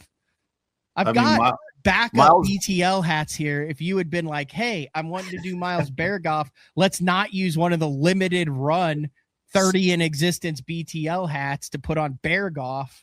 So we talked about it as a household, not we, you and I, my family and I, when, I'm sure, Matt, you have about 100 hats sitting around the house, right? I mean, I appreciate, listen, let me just say this. 100 hats. I appreciate the publicity for I grabbed that one and I said, he's not going to be happy if we cut a hole in this, but I think the exposure will make it worthwhile. So I was really looking out for you. I could have put any sponsor hat on there, and I chose the BTL hat to show how much of a fan we are for you. Okay, for you. I appreciate that, Matt. But back to the question. How were you able to fish it by yourself, and then Miles was able to fish it by himself the following week? The rules allow each angler to fish one event by themselves. So I was allowed to fish one by myself. Miles is allowed to fish one by himself. We are not allowed to have subs, and ultimately we're allowed to drop an event too. So if you don't fish an event, you could drop that as your worst finish. Oh, Sarah said we picked that specifically to support the show. I appreciate that. Look at that professional photographer down there. That's her chiropractor. Yeah. Are you ever worried when you do your annual, like, stand in front and do this and get your picture taken for the website for that year? Does that like make you nervous? Because I've had a couple where I was like, God, that's a bad photo. I've got some bad ones. Yeah, for sure. I've got, so for a couple of years on the Tackle Warehouse pro, I don't know if it was a pro circuit or invitationals, they would give us a poster. So I've got a couple posters on the wall that show like the 40 or 50 guys that qualified that year. And I think there's 3 of them where they did it 3 years in a row. So the one on top is 2021. And the picture I have in that looks pretty decent. The one that it's over the top of, which is probably 2020, is one of my worst photos ever. But yeah, it's the funny thing is, so like with like in the old FLW days, Jody White would take the pictures, him and like Kyle Wood. And I swear, like, they took some enjoyment out of getting a bad picture. Like, because no matter what, they'd be like, go stand on those lines, turn your body, arms on your hips, and then they take a picture, and you'd be like, is it okay? Like, I don't want to look like a fool, and they just kind of smirk and be like, no, it's fine. Jody, I hear it in Jody's voice right now. He'd be like, no, it's fine, Maddie. It's fine, Maddie. It's a good one. And you never get to see it until you go look on the website and you're like, oh man, that was a bad one. What was the name of the tournament that they did in the Carolinas that was like a live scope tournament? Do you remember that? Like Emil fished it, Lucas fished it, Jordan Lee, like everyone. A one-off. It was just like a one-off. But it was specifically like a live scope tournament. It's like a pretty substantial. How long ago? Last year. Does anybody who's listening remember the name of that? You're not talking the one on Gunnersville? That was the No. That was no scope. This was just kind of like a one-off deal where it was like basically like promoted as, hey, do whatever you want, like and then they put it on, and it was like to me, I thought they were maybe it was in Georgia. Oh, that was wasn't that the one on Lanier? Yeah, wasn't there supposed to be a circuit, like a 3 or 4 of those? Yeah, does anybody remember, was it the Touring Anglers Association? No? Yes, it was. Maybe. It might have been the Touring Anglers Association. All right. We got to get, I think it is. Maybe not.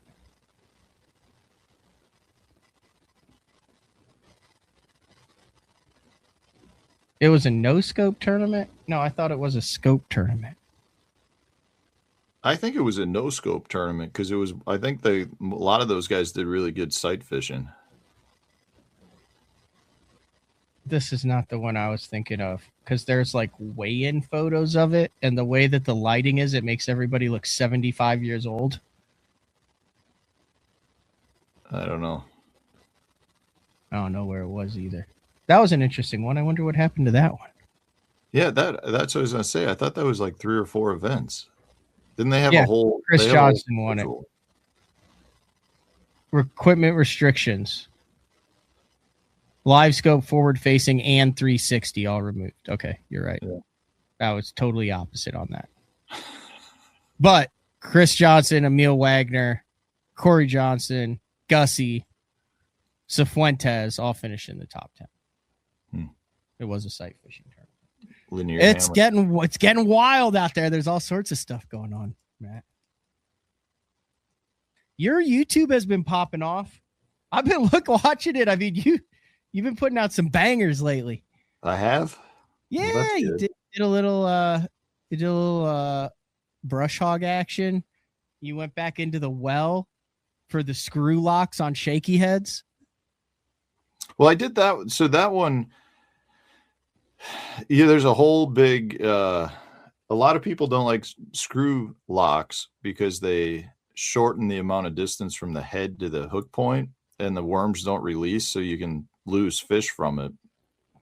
And I've talked about how a lot of my favorite shaky heads come with the screw locks, but I trim the screw lock down. I cut most of it off down to about 1 twist. So it holds the worm really well, but it doesn't interfere with the amount of space from the head of the bait to the hook point. You did a thing on the that I thought was interesting. The painted jig heads. That's like the biggest thing out there right now. I mean, we're headed to we're rooming together for the Bassmaster Opens to Sam Rayburn division, by the way. And the game plan is to go live in the evenings from that event, take advantage of our media savvy, like we talked about in the first half of the show. So whether it will be on Matt's channel or my channel, be on the lookout for that in the next week or two. I'm looking forward to it. I can't, honestly, this winter up here has been driving me nuts. Yeah. So anyway, I say that to say this. I'm getting my jig heads ready for Rayburn. I don't think it's any big secret that there may be a fish caught on a minnow down there. And you did a thing on the painted jig heads, which I'd also been worried about. I'm like, do I need to be blow torching my stuff? Should I have some black jig heads? I wonder if I need to have some painted. What about these new ghost jig heads that I'm hearing about? So that kind of put my mind at ease watching your painted jig heads video. I just think it's funny how marketing can make old things look new. And I know, like, whether it's matte colored paint or, taking tungsten and using a blowtorch to, turn them kind of a charcoal color. I should be probably more impressed that we're able to say, hey, these, off colored jig heads are now the new minnow craze because they're off colored. Like, I guess I should be impressed that was able to really become to grab foothold and actually sell a bunch of jig heads, because I'm sure it did, but it just humored me because I don't see anything new and innovative about that personally. How many days in a row are you now? Days in a row of what? Posting a video. Oh, I don't know. I have not missed a video in years. Couple thousand years. Probably. Yeah. Were you the first post every day guy? I Who, probably, like, how did, what no. Do you remember the moment you decided, like, I am going to post a video every day? Like, was it the start of a year? Was it someone who said, like, hey, if you posted a video every day? So it was a mix of, we had a Bridgeford team meeting and Randy Blockett was there and he does like 2 or 3 videos a day. So he had mentioned it. And when he mentioned it, so we have those meetings at the end of the year, November, December, which for me is not when I'm filming or not when I'm fishing a lot of stuff. So at that point, I had like 25 or 30 videos stored up. And I think I was doing every other day, something like that. And, I just remember telling him that I had a whole pile of videos stored up and he's like, dude, if you can make that many videos, you should do one a day. So I thought about it and I remember doing like a Google search and it said something at the time that was one of the more preferred things for the algorithm. So I was like, well, I'll just try it. So I scheduled them all to roll out and, a video a day. And, at this point, it's gotten to be a little harder to maintain it, but the reality is, for the most part, it's not unmanageable and it's just become part of my everyday workload, if that makes sense. And as long as I keep a good, I've got probably 10 videos stored up right now. I try to stay about 10 videos ahead. And as long as I've got that, I'm good. I'm generally good to go.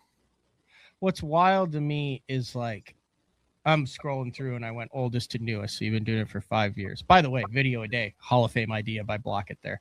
But what drives me mad is how, like, you'll have great videos. And I think we're all like this in the fishing. And one will have 55,000 views and the next will have 6,000 views.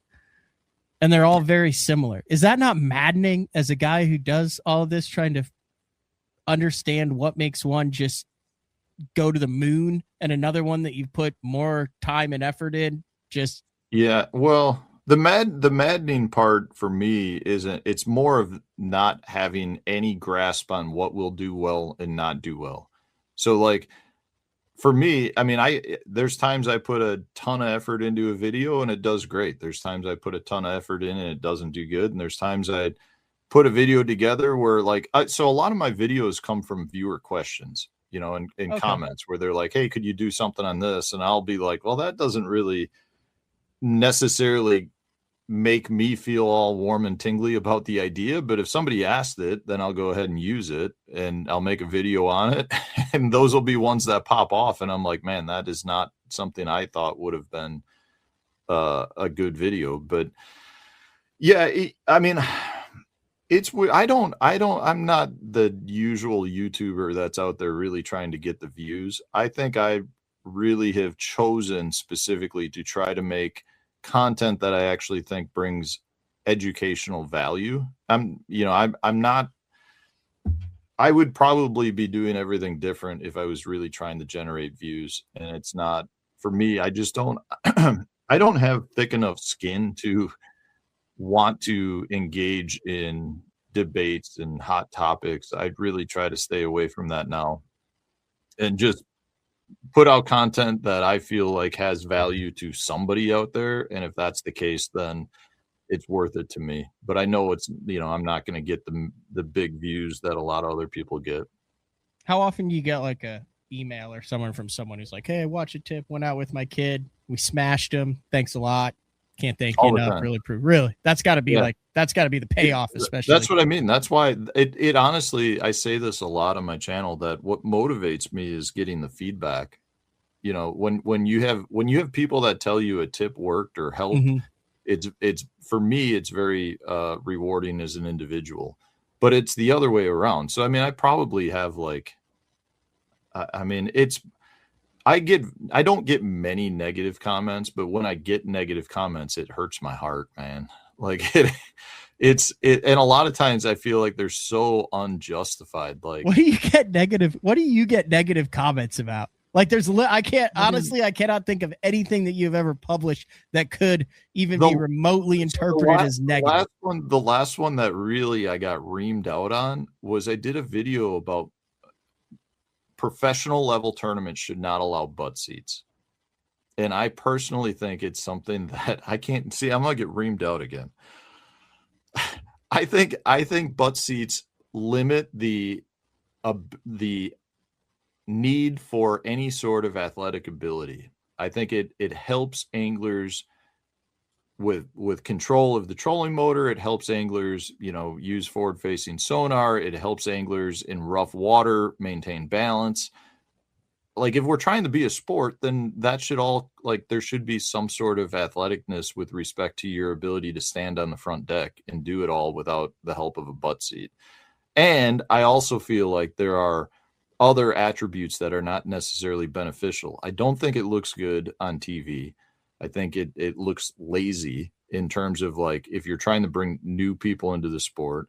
I think there's a potential safety hazard there in terms of driving around the lake with a chair that's sitting in front of you. It does block your view a little bit. I think there's a lot of reasons why we don't have it. Now, having said that, I don't care if you use it when you're fun fishing. I think people should use it. But, that video came out and I got reamed out, and it was like everyone just got so upset because I was saying that they shouldn't have a seat. And, everyone's like, I got a bad knee or I got a bad back. I get it. I got a bad back. I'm not saying don't use it. I'm just saying in professional level tournaments.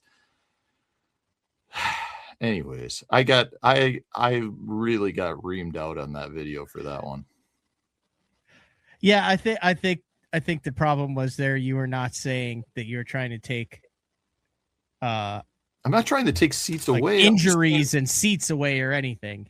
And I would argue that if you do fish at a professional level and you've got an injury that requires the seat, then that's fine. I think there's just like we have health exemptions, but so you're asking, that is one I did it probably a couple months ago. And it just makes me laugh when I think about how negative that one went over.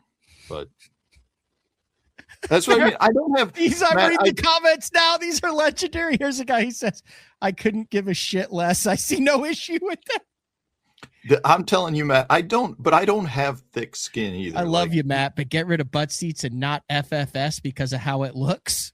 And so here's the funny part with that. There were a lot of comments where oh, you're going to say get rid of butt seats, but not FFS. What they don't realize is how intertangled butt seats are with forward facing sonar. It is a way to also not reduce forward facing sonar, but reduce the ease of using forward facing sonar. So there is a relationship there that I was trying to address without addressing. I'm a butt seat user as well. I know you are. You know why? Because it's more efficient. And I'm past the age of caring what I look like on the water. Well, it's not a matter of caring what you look like. I don't think it looks good on TV. And if you're trying to appeal to the masses and we're trying not to have this this already kind of historical feel of, oh, fishermen are just beer drinkers. Like we're sitting in a boat just watching bobbers drinking beer, which is what a lot of people think we do. I think the putting a seat in the boat doesn't help that when you have somebody flipping channels that have never bass fished and they're like, look at this guy sitting on that seat. I don't think that helps with that feeling. No, that's fair. So you're buddies with old Johnny Schultz, right? Yes. Did you see his latest video? Oh yeah, I didn't give him hell. What happened? That's your boy in a full sit down seat, and he's like 27 years old. So what happened is he actually texted me a picture of your comment on the video. I don't remember what it said, but it was something like Panger's letting me have it for the butt seat. And I responded back to Johnny and I said, if I hadn't known that was you, I would have thought that, that was a 50-year-old guy sitting there fishing for crappie. I can't remember what I said to him. I said something on the comments. Oh, it was on Instagram. He said that's his solution to get closer to the screen. But you know why he does it? He does it because he's having major hip issues. I was unaware of that. He didn't tell me that. I wouldn't have gone hard on him then if I... No. And it's the same thing. Like for me, that's the thing. Like I get off at Rayburn, I will have a headache every day. I will have a hip that hurts. I'll have a knee that hurts from doing it all day long. But it's so I'm not saying it doesn't help. What I'm saying is it helps too much. We should take it away at the professional level events. I think if you plan on scoping, you should plan on scoping. They should put a rehomed, like a wild badger in your boat. And you're like, are you going to scope today? Yes. And then boom, right before takeoff, they let this thing freaking go in your boat. You can do whatever you want during that day, but that badger has to be in your boat when you come back to weigh in. That'd make things interesting, wouldn't it? It would be awesome. Or like a rabid squirrel, something that would like get at you, but not kill you in the boat. And so reading these comments, the funny thing is like, there's mentions about like herniated discs and like, 50-year-old. I am basically a 50-year-old guy at this point with herniated discs and bad knees and ankles. And I choose not to use the butt seat, which is probably my own damn fault. Johnny's telling me I got to go to the full chair is what he's telling me. Really? I'm back, right? I see you. Yeah. Did I disappear for like 10 seconds? I love how you just get me in trouble. I'm getting texts now about butt seats. From who? Just friends who must be watching the show. Yeah. You know what was funny is I actually Wheeler did a similar video shortly thereafter. He said the same thing. Yeah, he did. I know. I feel like he has people though that take the brunt of the hate for him. Like he has a buffer. I don't know. Haters. Do you think he's on there reading comments or no? Probably not. I think that all comes down to personality. I think there's guys that we watch on TV every day that sit in there and fret over the comments. And I think there's guys that I think you would assume are comment readers who are not. Potentially. I've kind of shocked myself comments. lately. I've shocked myself lately. I've had like a little bit of joy in my heart for a few snarky comments that have popped up. Yeah. And a few snarky comments have popped up that I then reply to. Yeah, like I'm a 0.5% replier of snarkiness, but I also don't get very much because we don't do much controversial BS on BTL. Yeah, well, that's a good way to avoid it all. That's kind of what I try to do. Like, I didn't think talking about butt seats would be a controversial topic until it came out, and holy hell, I will not talk about that anymore on my channel.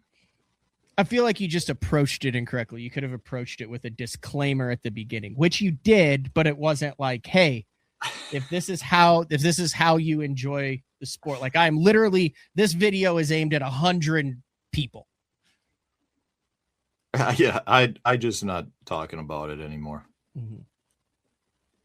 Yeah, most of my stuff is like, oh, you're so not like the slam on me is that I'm not controversial. Like that, like that's the insult. Well, but that I'm annoying, or that I mean, I talk do too you, much. I guess the question I have is, do you think that you I would don't catch fish? Do you think you'd benefit a lot from being that I very need to quit controversial fishing? though?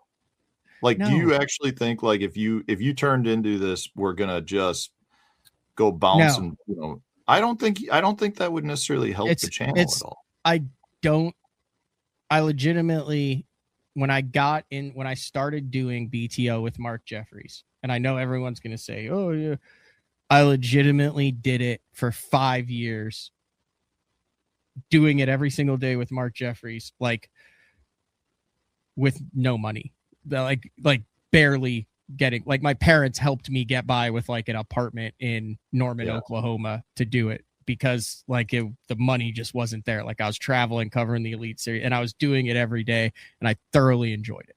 And I still thoroughly enjoyed it. So when I got into this, I didn't get into it trying to chase views and money. I got into it because I've been obsessed with it since I was 4 years old, and then found a pathway into it. And then through my dedication to it, I think that evolved into a career. Yeah, so I've never made the decisions on the show based on views. Now, have I the recent thumbnails and all that stuff? Yeah, heck yeah, I'm doing it because of that, because BTL February 3rd with Matt Stefan, like, yeah, I'm having fun with that, but it's not, I've never done the clickbaity chase the stuff. Well, and I would argue that you're just putting more effort into improving the content you're creating. So like the fact that you and you'd be doing the podcast anyway, so why not step up the thumbnail game a little bit more to try to attract more people to it? Yeah. It's not like a clickbaity title. You're not putting on there like, I stabbed Matt Stefan on the podcast, right? Like it's literally just the podcast with a title and a date. I mean, it's like, I think personally, I think you, when I say you, not you, but like both you and I, for not really diving into the gossip world, I don't think it hurts us at any point, because maybe we're not getting the big views, but I don't think we're alienating anyone either. Because I really think you can, with the way social media is now, if you go super hard in one direction, you alienate yourself, which doesn't necessarily help us build our personal brands. It limits us. Yeah, like here's the problem. And I'm not talking about anyone in particular. I'm just talking about social media in general. Once you become an ambulance chaser, you have to keep chasing ambulances. You know what I'm saying? I mean, if that's the route that somebody chooses to go, more power to them. But it doesn't. You have to keep chasing ambulances, and that has never. I do not like my personality. I do not like conflict. I do not like controversy. Especially, I think there are some things that should stay behind scenes too. Like you can have a beef with someone. It doesn't mean the whole world needs to know you have a beef with someone. Yeah. I have no beef with you, Matt Stefan. Well, you turned me down for dual threat fishing.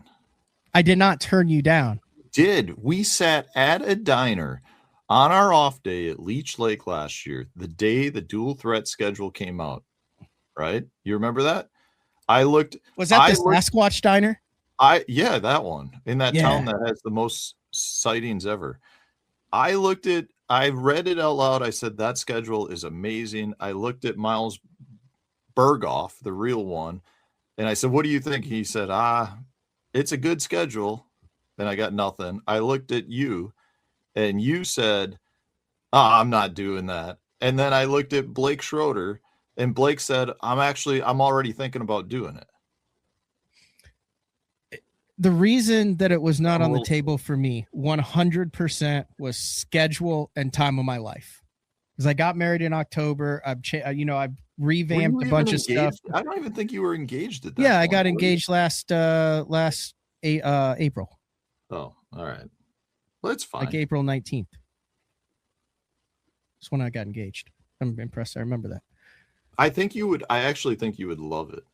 I 1,000,000% would love to do it, but at some point I have to make a responsible life decision, and this was a responsible life decision.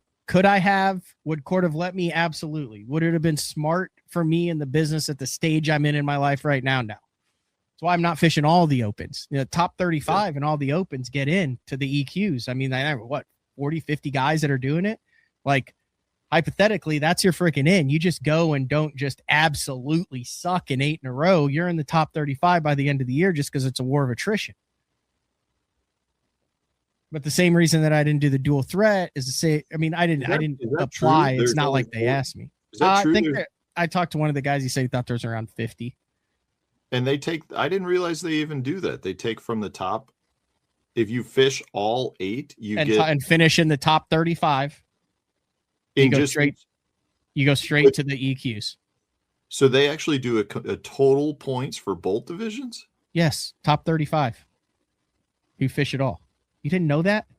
Yeah, maybe I did. Maybe I didn't want to. I don't like the idea of fishing 2 circuits to get to the same place. If you 0.0, so you have basically 3 circuits.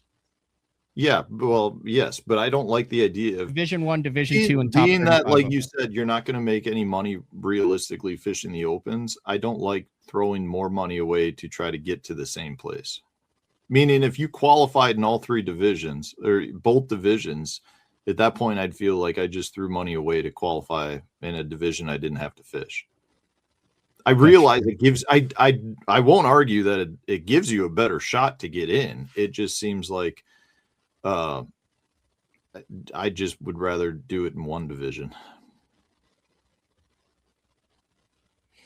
It's not top 35 from each division. It is top 50 in each division. So Division 1, the top 50 after 4 tournaments. Division 2, the top 50 after 4 tournaments. And then you're saying top additional 35 overall. I thought fish all 8. Do they roll that down? Because I thought there were only 110 guys that fished last year. So I don't know how 50, I'm not exactly sure how they're rolling it. I think they might either if you're in the top. I don't know. I don't know how they're rolling it. I have to. How many people are signed up for Rayburn? Do you know? I have no idea. God, you're usually on top of that stuff. I told you I've been busy, man. I did like 24 shows in January. Man. And I'm trying to get the house clean. You know how hard it is to get. I'm in Oklahoma, living the Oklahoma life. I got 2 couches on my back deck right now. Weren't you just snowed in for like a week? Yeah. Well, I have 2 couches waiting out there that I put in the back of the truck so I can take them to the dump. You got any perch left? Yeah. You do? Yeah. I need to fill up the freezer on some perch. I'm out.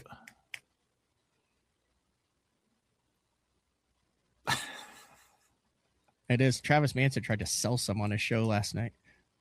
Some of your perch? No, not my perch. Some of his perch from New York, which I looked it up like online, and it actually said that it was legal.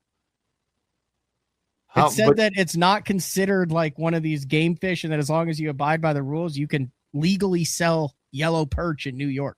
So as long as he was under his daily limit, he could sell what he catches each day. That is the way that I understood it. Huh. It says it is legal to sell yellow perch in New York as they are not listed among the protected or restricted. Now he didn't. He was doing it as a joke. He brought them out and then he's like, hey, I'm not actually selling them. They're not listed among the protected or restricted species that prohibit commercial sale. Recreational anglers can sell yellow perch provided the fish was legally caught. However, it is essential for local state and regulations to be followed in bag and size limits. That shocked me when I looked that up. I thought that was highly illegal. I don't recall anyone ever actually trying to sell freshly caught fish. You know what I mean? I would think if that was legal, you'd see people at the boat ramp just be like, you want, I got 10 walleye for sale. Well, you can't do it for walleye. There's only specific. Wait, why can you do it for perch and not walleye? Because perch are not listed among the protected. or restricted species. So in New York, meaning there's no limit on perch? Note that many parts of New York, there is a daily bag limit of 50 perch. They must be caught in compliance with.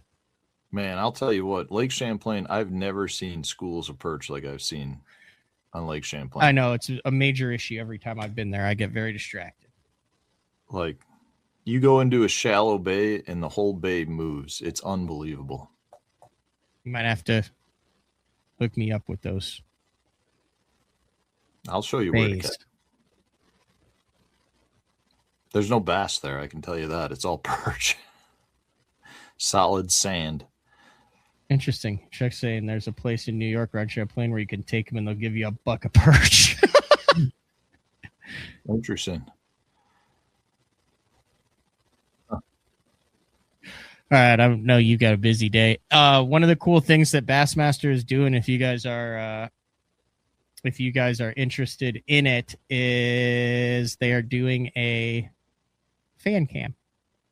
So where they put a camera in the boat, you can type it in right now. Cooper Gallant, Alex Redwine, Easton Fothergill, Bill Lowen, Stetson, Aaron Jagfeld, and then two Okies, which I'm proud of. Blake Capps and Austin Cranford are tied. And Will Davis Jr. and Fisher Anaya. So you can go in. You have to like type in the name of the guy that you want to, because it'll just give you like all the list, and then type in the name of the guy you want. And that was percentage. That's big for a rookie. I couldn't read that. Was that percentage of the vote? Or was that total? Yeah, those were the top ones that were. Those aren't total votes because it's only showing. It says shares. I don't know how many. I guess for every vote you get a share.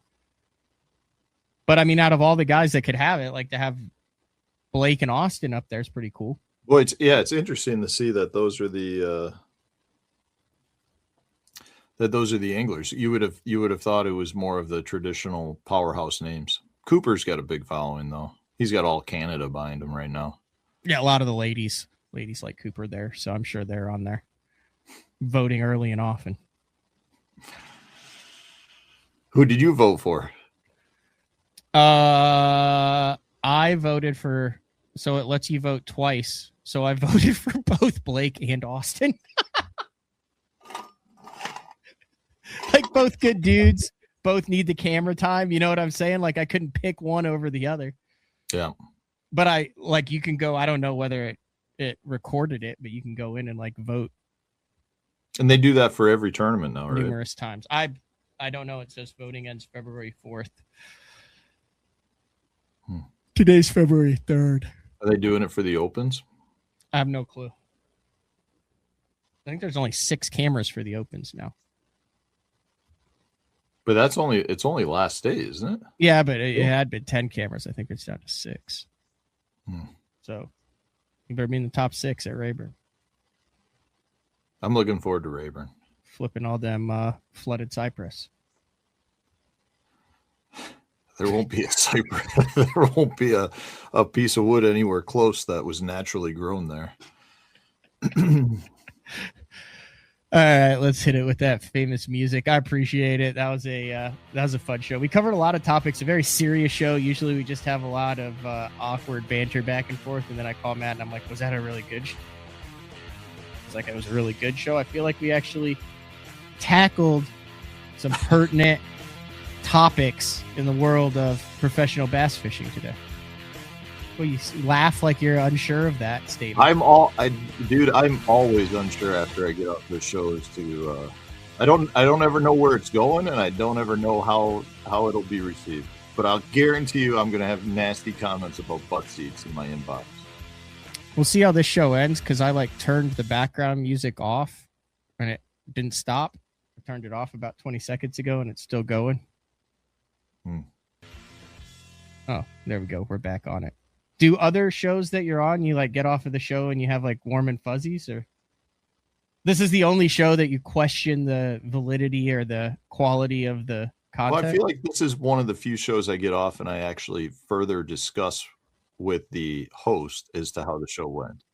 Can't do that after today because I have to clean that closet out in my bedroom, and then I have to go get a new spare tire put on the wheel, and then I have to do some investigative reporting and then I have to go film CTL tomorrow. So it's like boom, boom, boom, boom. You're busy, dude. I like it. Building your brand. Last night, I will say this one thing. Have you ever just had like a hankering for something that just comes out of nowhere and you don't have it in the house, and just on spur of the moment, you're like, screw it, I'm going to go out and get it? I have the hankering all the time. The problem is I can't generally get what I want in the town that I live in. Oh, yeah, you are kind of.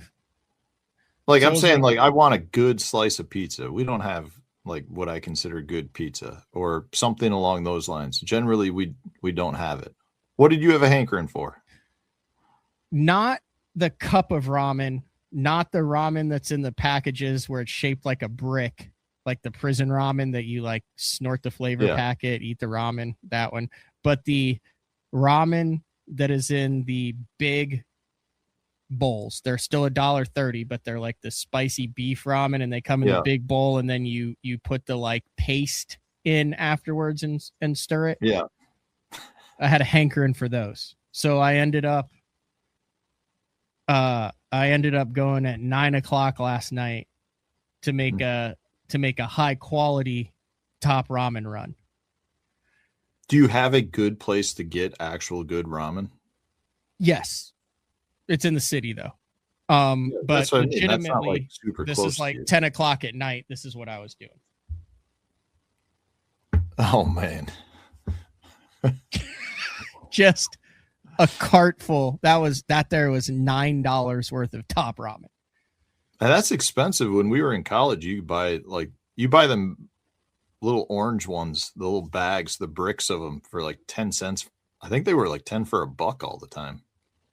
So you bought high quality stuff. I had 2 of them, and I'm feeling the sodium this morning. That I have found in my older years that I am very susceptible to sodium bloat, where like my ankles and wrists and stuff. Like if I eat too much sushi, like when I went to Japan, I felt like I was wearing a fat suit. So you actually do swell up. Oh, like huge, massively. Well, I can tell you, I am excited. Do you want to know why I'm excited to go to Rayburn? Yes. Because my hankering for DeLuca's pizza will be satisfied potentially on the way down and the way back.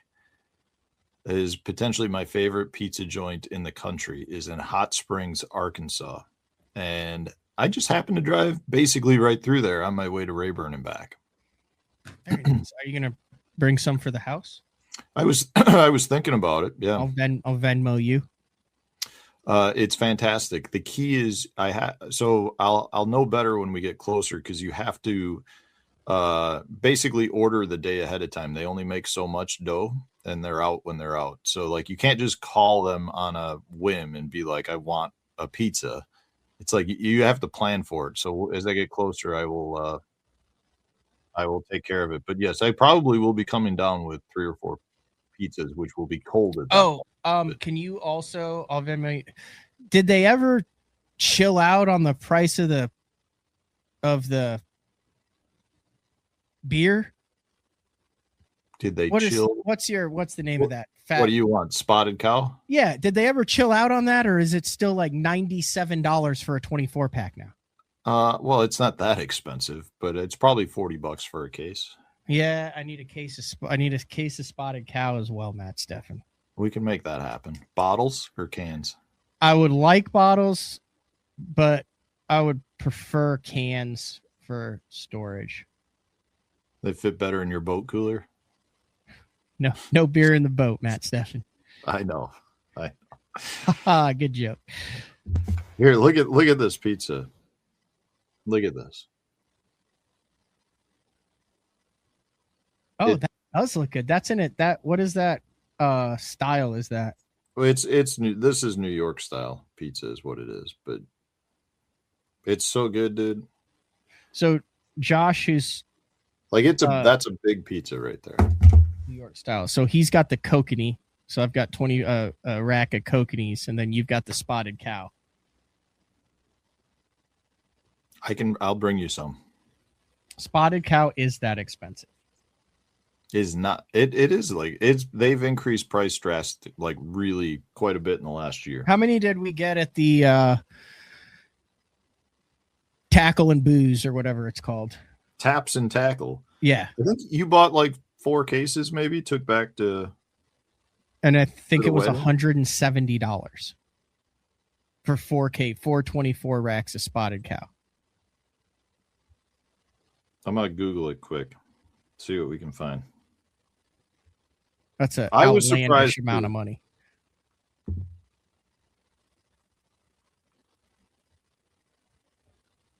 Yeah, you could. Yeah, we definitely could knock out pizza the first couple nights because we have to. Yeah, this is.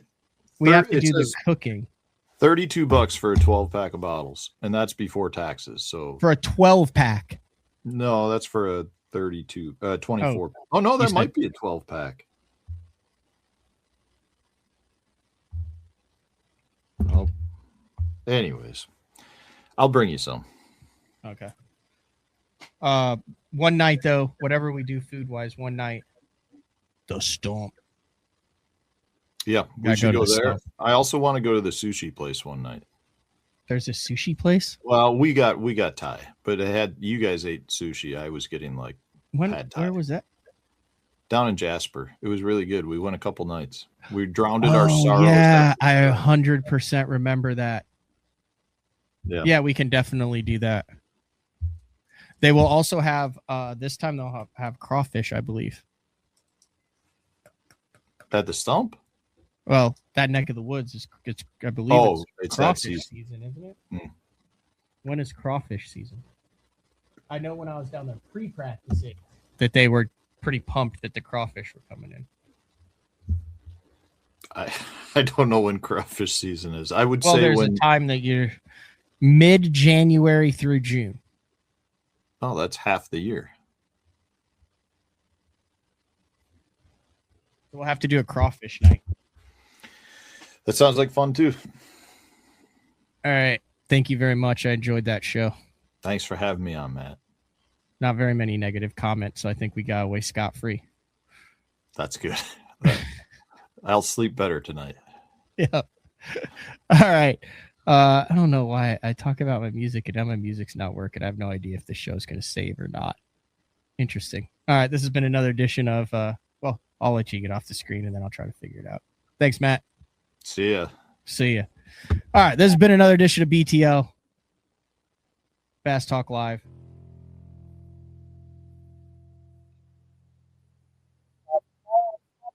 Fishing Chaos comes on. Big announcement. We actually have everything done, lined up, finished, ready to roll. You guys can get involved in that. Support a great cause. St. Jude Children's Research Hospital and the Dick Hiley St. Jude Bass Classic. And then Thursday, Uncle Frank returns. Then next Tuesday, brand new episode of CTL. We'll talk to everyone later. See ya.